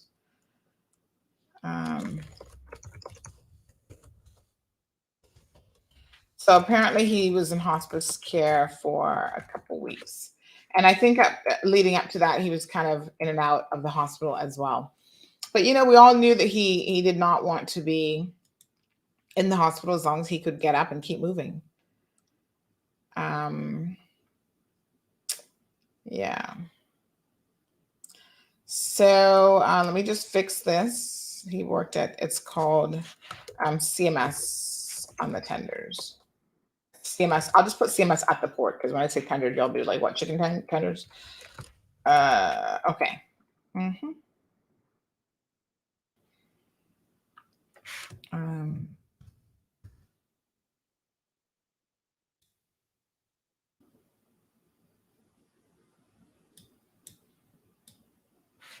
Well, it doesn't really say that he worked for the port. It says, all right, anyway. Semantics, but let's get it right. Okay, all right. So hopefully that's good.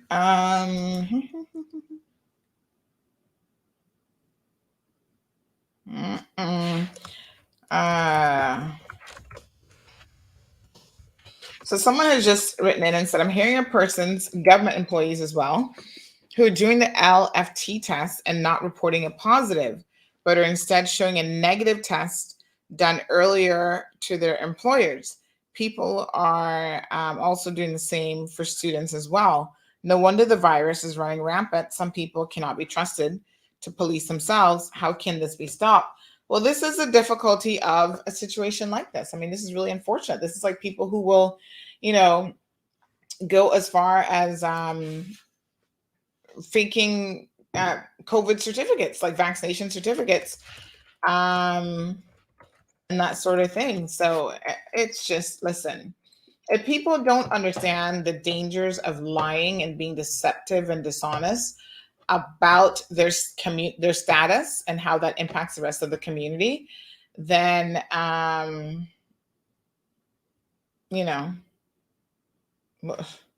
what can you do? This is really a sad indictment on people who would lie about something like that.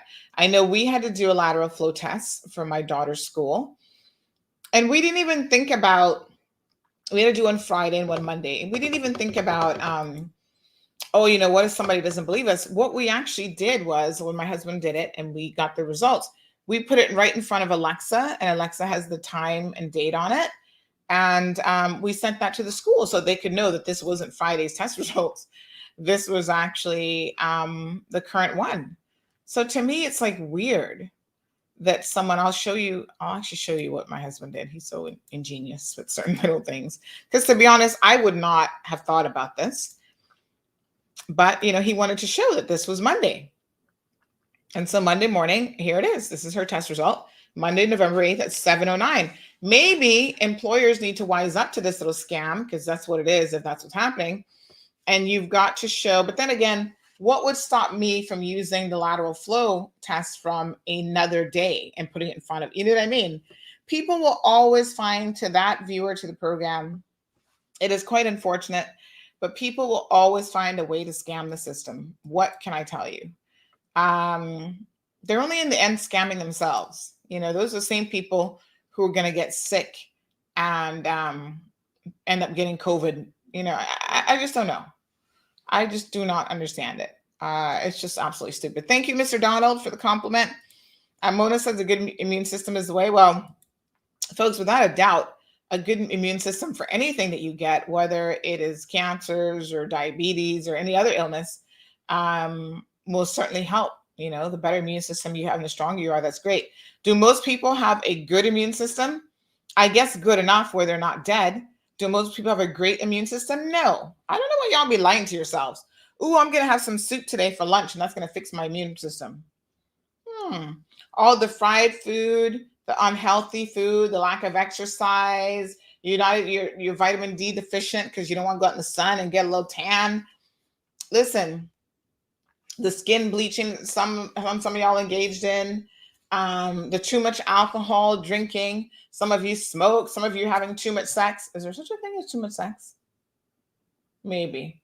You can be a sex addict.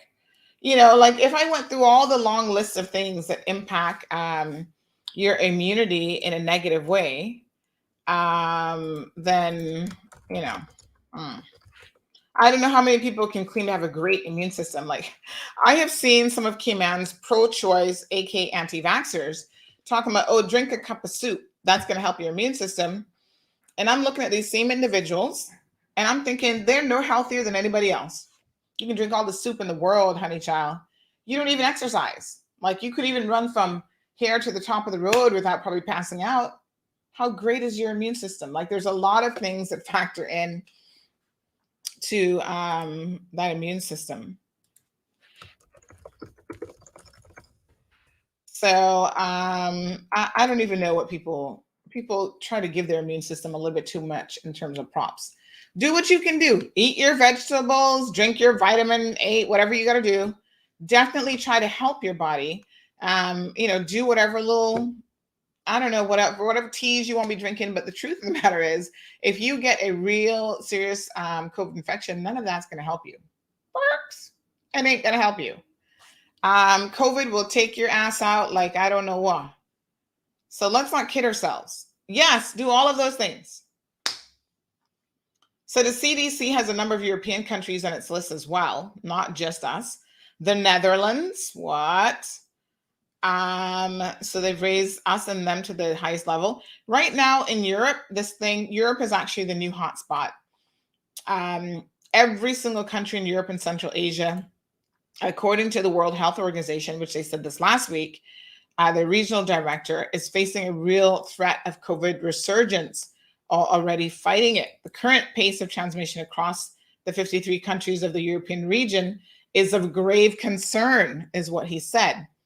So I don't know if that gonna stop y'all from traveling to Europe, but this travel advisory ironically comes just 2 days after the US itself opened its borders to welcome fully vaccinated international travelers for the first time in 20 months.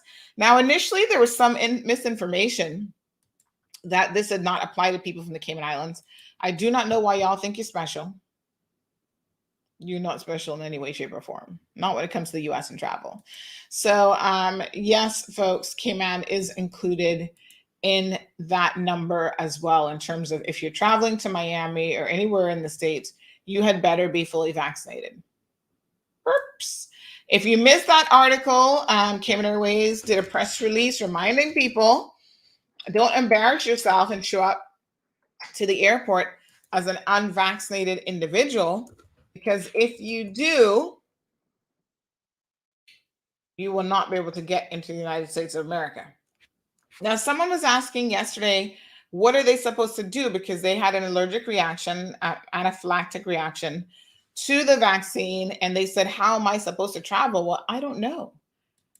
They do have some exemptions, obviously, so I guess you can get a medical letter, but are they going to allow you in and out of the country to travel for like non-emergency purposes? I don't know. You'd have to ask the Americans that. I don't know what their policies are, child. So that could be a little bit of an issue. So Thailand has dropped its quarantine requirements for vaccinated US travelers, which allows them to travel anywhere in the country unrestricted.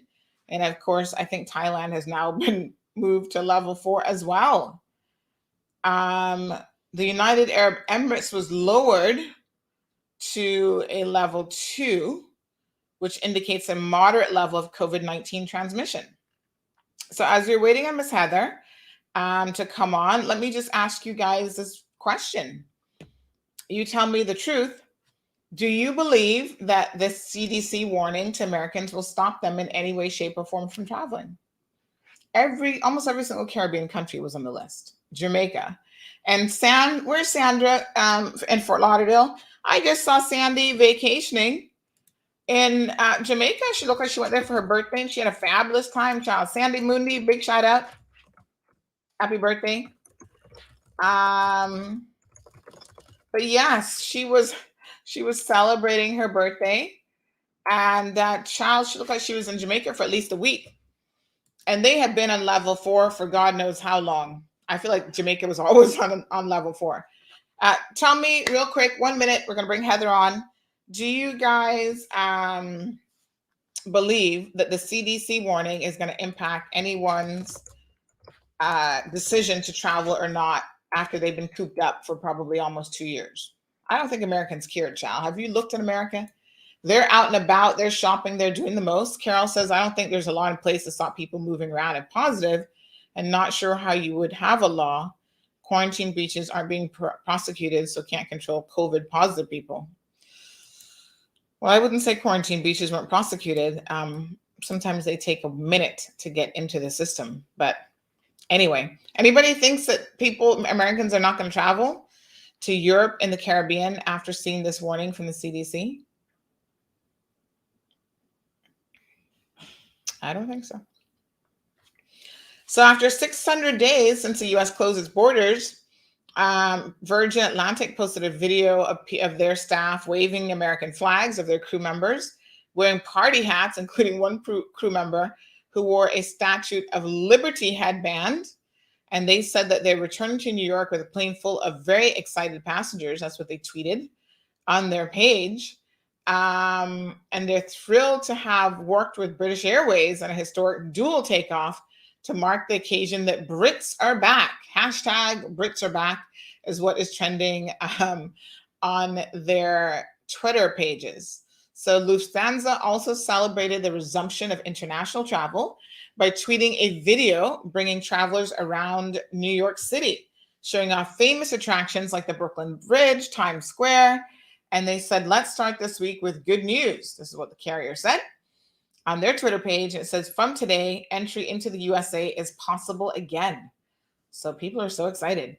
And in New York City itself, a welcome back banner was hung in Times Square's famous steps on Monday, commencing the occasion in the crossroads of the world.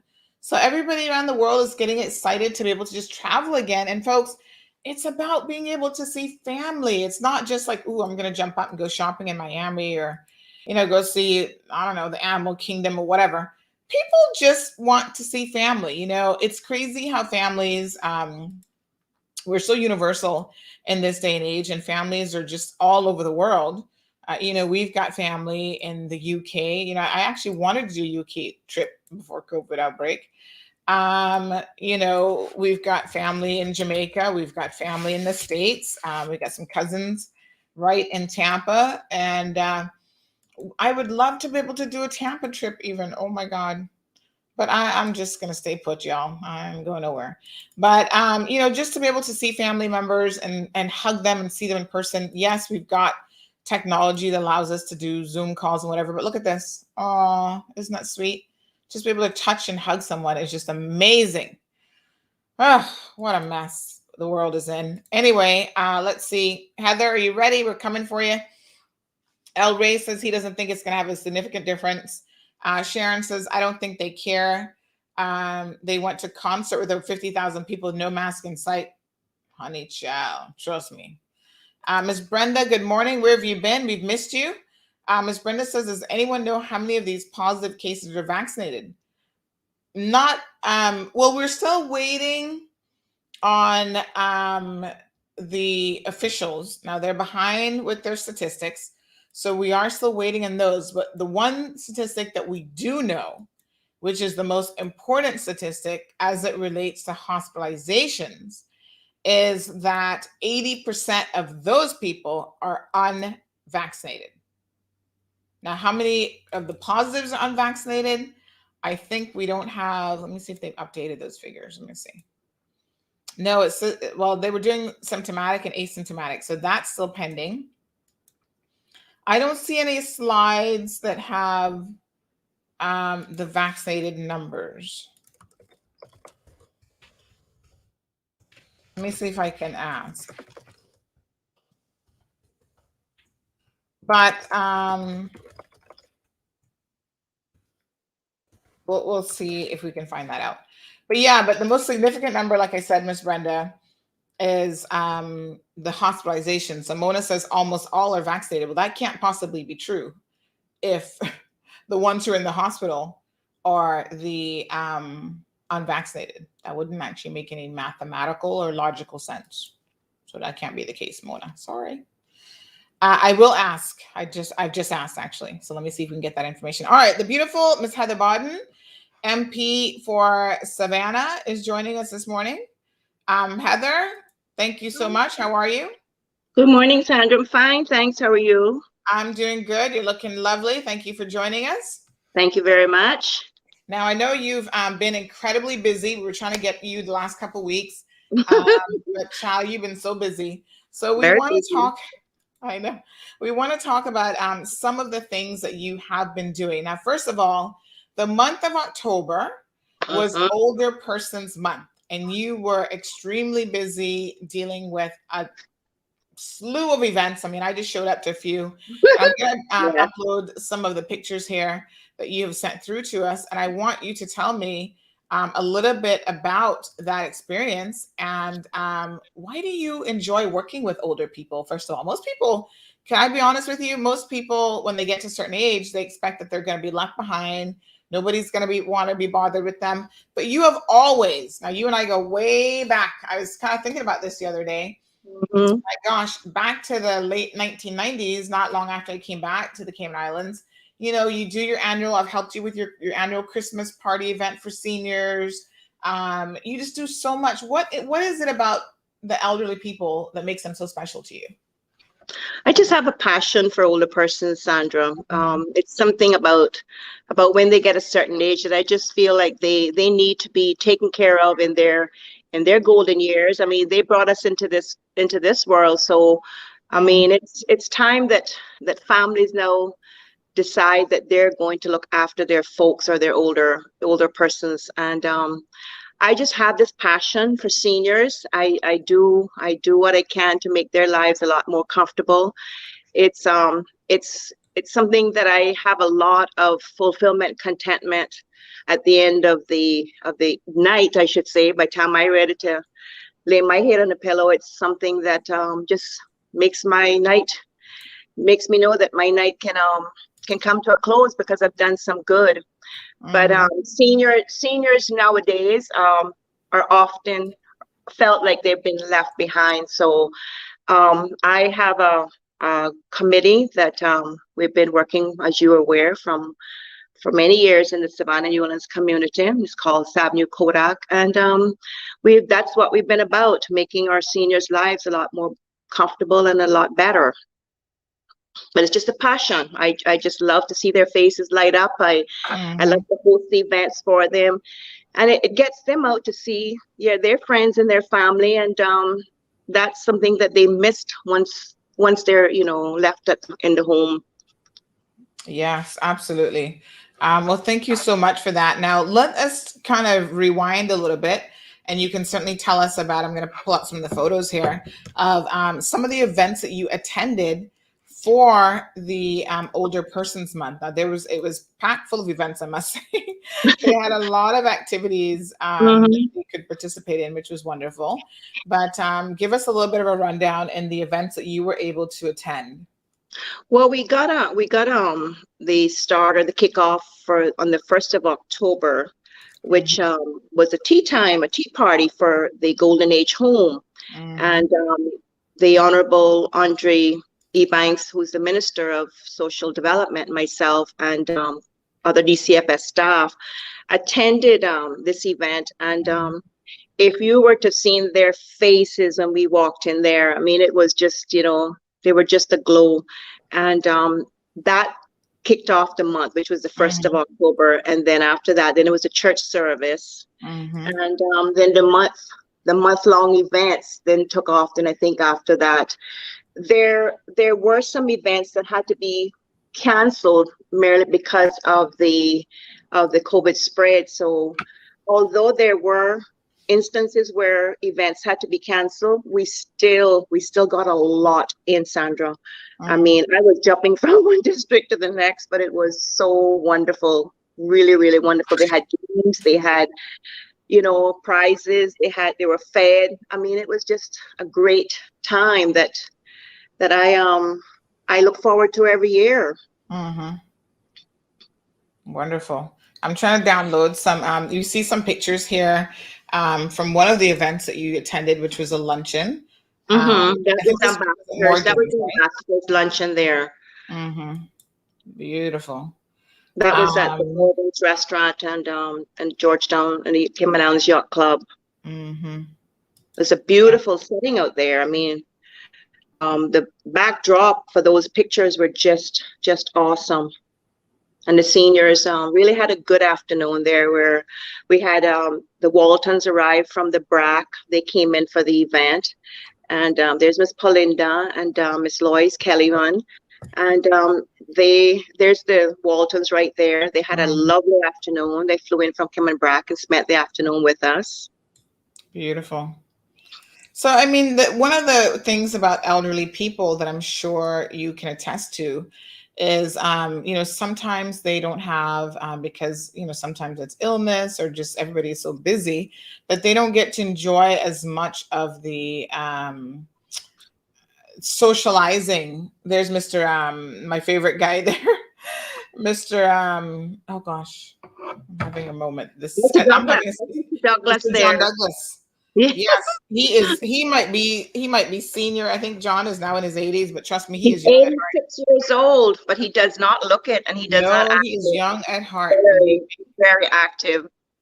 So it's, they miss out a lot sometimes on the interaction with people. Family members are busy, and they might not be able to drive as much as they used to. So this is so nice to be able to see them come out and just enjoy each other's company and the company of others and have such a good time. The theme for the month of October through the DCFF was connect, create, and contribute. And despite some of the events being canceled, I think they were still able to do a lot of things via phone, such as WhatsApp and texting, just to give the elderly a chance to understand how they can connect with their family members via the phone. Because I often hear say, as long as I can answer it and I can talk, that's all they're concerned about. But this was a chance where they got like a lesson in these sort of things where they can do a bit more. So that was a big help during the month of October for these older persons, that they were able to learn how to WhatsApp, and they were allowed to text and take photos. So it was an interesting time. Yes. And you also did the Memory Cafe, which was towards the end of October, and I was able to stop by. That was in conjunction with the I think the Alzheimer's Association sponsored that. We were doing a little bit of arts and crafts. Yeah, that was interesting too. We had a few people show up for that, and they had some artwork to do with some vases, and it was quite interesting to see how each one decorated their vase. So yeah, another great morning for those seniors that came out. I know we all enjoyed ourselves. I think the ones that go out to take part and help serve the food and help with the games, I think we have just as much fun as the persons who's there and being entertained. So it's always great to get amongst those older people. They don't like to be called older folks, Sandra. They want to be called young at heart. Yes. Maybe they need to change the name to Young at Heart Month instead of Older Folks Month. But no, I completely understand. So yeah, this was wonderful. I mean, I was able to get a little bit of video and some pictures of them, enjoying their arts and crafts. There was sing along. There was a lady there playing the piano and singing. It was just really, really nice. Yes, the music there that morning was just amazing. And then we had another event with Circle of Love, and that was held on a Saturday morning at the CCC School Hall, and that was very, very well attended. And the seniors the young at heart rather had so much fun that day. There were a lot of prizes given out, and people just go home with gift certificates for food, with food vouchers. It's a time when there a lot of time and compassion is placed on our seniors, and that's where my heart is. That's what I want to see. Those folks go home really happy.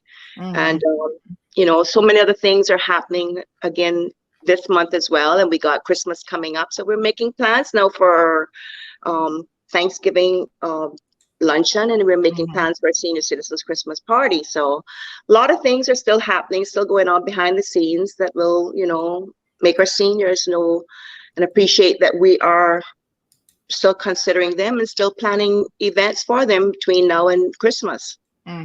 Beautiful. Now, you've also been working on a project here, Heather, at the Golden Age Home. Now, I'm not able to get the video for some reason. I don't know why. I can't get the video up that you sent, but I do have some photos. So tell us a little bit about what this project is and what's been going on there. Okay, on the 1st of October that we attended the tea party for the Golden Age Home senior citizens, young at heart, I noticed that the driveway needed a little TLC. So I spoke to the DCF staff and asked them if it would be something that I could help them out with, and they accepted readily.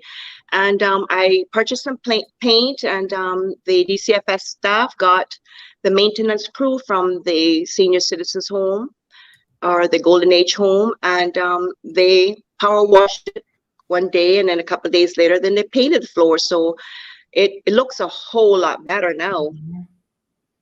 It looks refreshed, and that's what it needed. And I just felt like since they were all beautifully dressed for the event that evening, they're all in their nice outfits, and I just felt like, okay, we can touch up the grounds as well. So that's what I did. Yes, beautiful.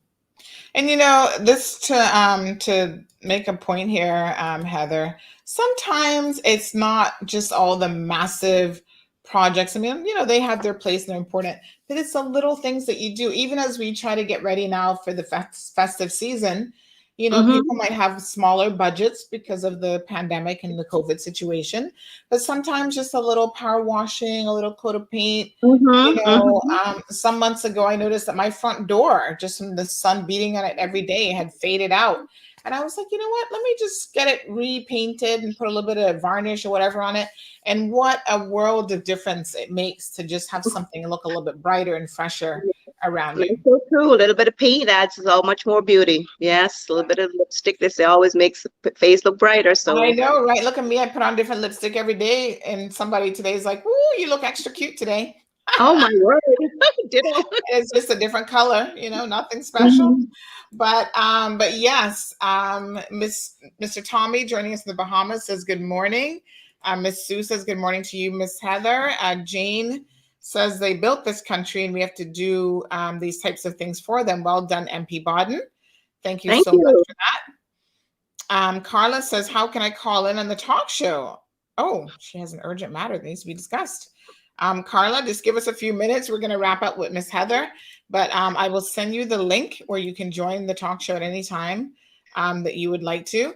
So, Miss Heather, I know you guys are also you still do your coffee and what's a coffee and The breakfast morning. breakfast morning.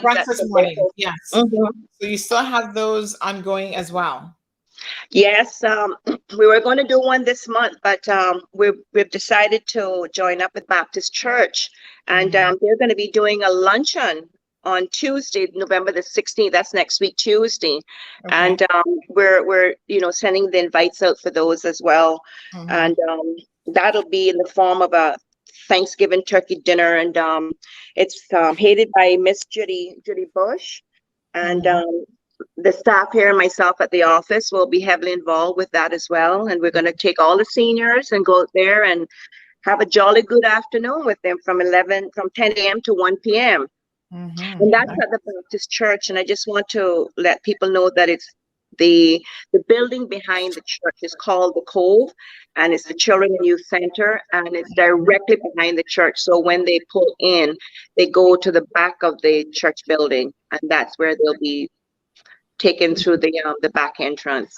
But yes, another good event that's coming up for the seniors, and then the senior citizens Christmas party then will be held in December. So someone said recycled adults. Another person says, I love old people and children. It's the adults in between that get on my nerves.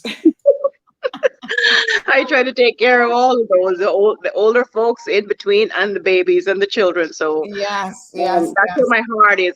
I'm just passionate about loving on people. I just love to do things and get things done. So that's my role in life, doing the good. So Iron Lion is asking about the usual monthly Savannah Newlands newsletter. When was the last time we had a newsletter? Is there some sort of delay? It looks like he's enjoying getting his newsletter. Yes.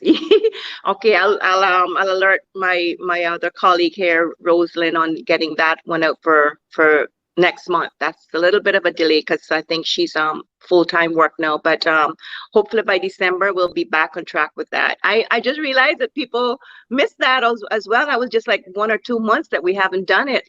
Oh yes. Ms. Jean says, I don't think that MP Bodden sleeps. She's always on the go and she cares a lot about the community for sure. Lydia says thank you and good job. Cayman is lucky to have you. And Dorothy says good morning.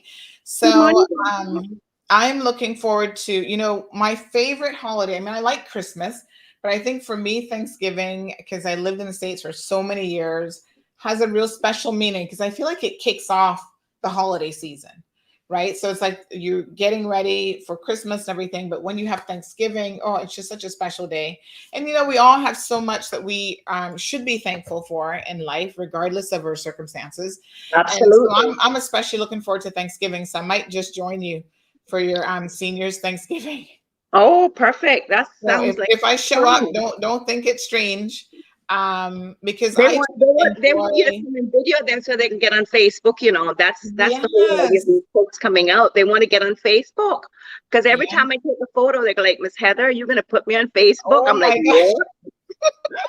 They're looking forward to the social media clout that comes with it. But yes, I mean, and I love talking to them because, we were talking earlier. Stories that go so far back and so deep, and yeah, it's absolutely. Like I have a lot of time for our older seniors because they know so much about Cayman and so much about our individual histories, or family histories, or collective histories. It's just truly amazing. Now, Heather, you have also been busy there in your constituency office in Savannah Newlands with the vaccination drive. So I showed this to people the other day. Wow, you guys had quite a turnout on Monday. Over 200 people. That was another great event. We've been putting on the vaccination clinics here since I think it was July or August. We've done it like twice a month since then, and this was the biggest turnout. We were like a little overwhelmed because when I pulled in, I could not believe the crowd stretched from the office all the way down to almost Chill Spot restaurant. Wow. And, that started at minutes to 4, and we didn't leave the office till after 8 o'clock that night. So it was a real success as far as people coming out and just getting their boosters. They're getting their first. Some of them got their first shot. Some came and got their second shot. So it was another success. And we cater to those people when they come here. They're offered juices. They're offered bottles of water. And then we also provide food. So I think that's why people are here, because they know they get treated well. Yeah. And it's also a convenient location. We're sort of like, middle. So they've come from North Side, they come from Georgetown, they come from West Bay, they come from everywhere to this office. Yeah, your office is always very busy. Like when I pop in there, it's always a buzz. of activity. It's always a buzz. I mean, I guess we're popular. We must be doing people enjoy stopping in, because I think, first of all, they know that people are going to be there, and there's people there to assist them. We've got people staffed in the office there, so we're here from morning till night, and on weekends at times too. Sometimes I'll pop in here and do documents, or just as a piece of documents, whatever it is that we can accommodate those folks that need us. We're here. Yeah. All right. Well, appreciate that very much. Ms. Carol says people want to travel and can't if not vaccinated. Well, yes. I mean, I guess people are now recognizing that, number one, we've got community transmission. So you want to give yourself whatever additional protection that you can. And of course, I think Carol is right that maybe the reopening of some of the borders, even heading out of the Cayman Islands, has impacted their ability or desire to want to travel. And of course, with that restriction comes the necessity, if you're going, especially to the US, to have to get vaccinated. So Ms. Heather, thank you so much. Ms. Sue says that Leanne is very helpful at your office. So she is. She's my right hand and my left hand right now, because I'm between here and the government administration building. And I just want people to understand, realize that although I'm here in this office at times, I also have another job, another 2 jobs in the administration building. That's under the Minister of Tourism and under the Ministry of Social Development. So yes, I try to put myself up in a few pieces every day to accommodate the people that really need me. So it's where I need to be, and it's something that I enjoy doing, tourism and social development. And my heart is wherever I go. So it's passion. It's just love of this country. And I just need people to understand that although I may not be here all the time, that I do get the chance at times to be here in the office, and I'll always call the people up and say, okay, you can meet me here. But I haven't gone very far. So you don't need to worry. I'm not out of the country. I'm here. Yes. So Ms. Dorothy. We just wanted to let people know for that luncheon on the on Tuesday the 16th for the Baptist Church. It's on the Pedro Castle Road if people are not familiar where the church is located. Yes. Okay, good. Pedro Castle Road. Says, good job, Miss Heather. She's enjoying that.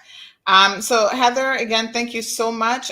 Folks, this has been another edition of Impact Wednesdays, where we give the PACT government an opportunity to come on the program and share with us essentially what they have been up to. And, as Ms. Heather said, she's been extremely busy. I think they've all been busy. We've heard from Ms. Catherine and Sabrina Turner and a few others. So we appreciate them coming on the program, because I always say, listen, if you're doing something and people don't know you're doing it, you might as well not be doing it as far as some people are concerned, right? So yes, they're coming on the program and they're sharing what's going on within their respective constituencies and communities, so that we, if you have any questions, Ms. Heather, you will know how to reach her at the constituency office in the, they call it the community office in Savannah and Newlands, and her and the Premier of Wayne Pampton share an office. And in fact, Heather, even before the election this year, you guys had been there for the past 4 years working. Yeah, we kept it open after the 2017 election. We never, in fact, right the morning after the 2017 election, we rolled right back in our office and went on like nothing had happened. I mean, like, yeah, we lost, but the office doors were open and there was still work to be done. Yep. We never back off of anything. I mean, like we're doing things. I mean, between now and Christmas, everybody's going to see a huge change around this area. We're going to, start to do some cleaning up and preparations for Christmas and brighten up the place and have all sorts of things going on. So stay tuned. All right, wonderful. All right, Ms. Heather. Well, thank you. It's so good to see you. Thank you, Sandra. Good seeing you too. We'll be in touch. Take care. Bye, everybody. All right, have a good one. Treat our seniors good today.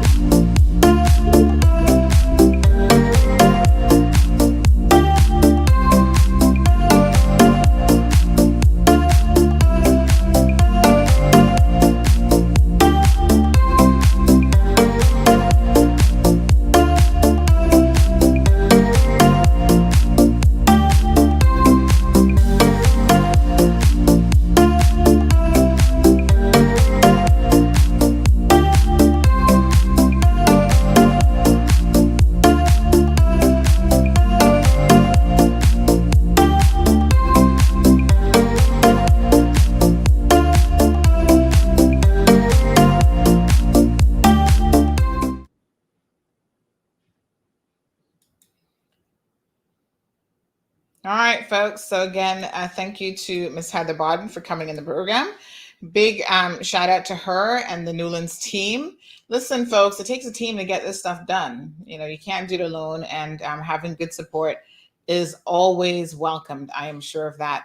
So please do not forget to participate in the census. I know that they've been making the rounds. They've been going out and about in the community, ensuring that you all get the help that you need to answer the questions for the census. So someone said to me, oh, someone came by, they're not writing it down. Well, honey child, this is the 21st century. We do live in 2021. It's all computerized. Like my census taker, I don't know what their official term is, but when she came by, she was just inputting the data in the computer. They don't have to hand write it, and then somebody has to go. We're trying to save time here, folks. So when the census come by, welcome them with open arms. Beginning the 10th of October, residents across the Cayman Islands will be invited to participate in the 2021 census. What is the census? Simply put, the census is a head count of every person living in the Cayman Islands.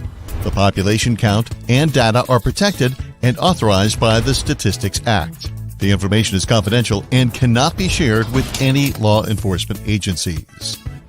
Your response helps guide business, social, and economic planning for the future of our islands. The 2021 census will inform decisions on how millions of dollars are allocated for roads, schools, hospitals and healthcare clinics, fire, emergency response services, and other programs. Census enumerators will visit your household, ask a few questions like how many people live in your house, including their age and sex. Every person counts, no matter who you are or where you live. So have your say in the 2021 census. Since COVID, since the lockdown, it's been really hard on our patients that have had to go off island. For the ladies that are in special trials, which usually means they're stage 4, they had to stop, coming back in 2. When someone goes off a radiation, that's a hard journey, and they come back. And not every family, they can't afford to give up work and isolate together, so they're on their own at a time when they truly need their families. I feel that we've done our part. We're all safe now, as good as we can be, and I think it's time that we open the borders, because this is a really human cost.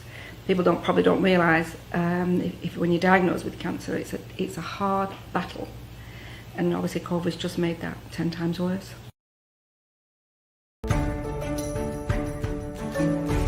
I'm ready to reopen Cayman because it's time that our friends, family, and tourists are able to come once again and visit our beautiful island. When we open up the borders, travel is going to be freer and we're going to be able to travel between countries better. I'm ready to reopen, to be reunited with my loved ones living abroad.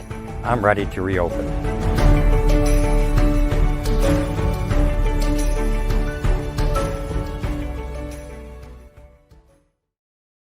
All right, folks. Get ready. November the 20th is right around the corner. Thank you guys so much for tuning in to the program. Carla, I don't know what happened to you. But feel free to message me about whatever is going on with you at the moment. Thank you, Ms. Brenda, for reminding me the correct term is an enumerator. That's absolutely right. Could not remember that this morning, and none at all. Appreciate you guys tuning in. As always, it was Hump Day Wednesday. Get to work. You know how it is. So today, we are off to court this afternoon. We're going to hear the closing remarks in the Tortuga robbery trial. We've had very limited to say on this show. We've obviously had to do a few stories on it. But Friday's show is going to be, I don't want to tell you all to get a glass of wine first thing in the morning, because you really shouldn't be drinking that early in the morning. But spice up your tea. Put some, I don't know what you're going to put in it, but put some extra turmeric or something in the tea, because it is coming to you hot, ready on Friday morning, folks. So you do not want to miss it. We're going to break down all the details of this case. I want to make sure that I get there for the closing arguments to make sure in my mind, because I'm so confused. It is a very confusing situation, but I want to make sure that in my mind, I have it all straight and I can really share with you guys what the DPP's cases be. And I don't know how quickly we'll get a verdict. It's judge alone. So I'm not sure how quickly she will take to deliver a verdict, but it is going to be super interesting. So you guys stay tuned for that. And until tomorrow morning, please have a blessed day. Be safe on the roadways. Looks like it's a little bit wet out there, so take extra time driving. Look both directions. There's no need to speed, folks. And definitely do not drink and drive. Until tomorrow, be safe. Thank you for tuning in to another edition of The Cold Hard Truth. Make sure to check Facebook for showtimes and more information and the latest news at CaymanMarlRoad.com. Subscribe to our IG and Facebook pages to get the latest happenings.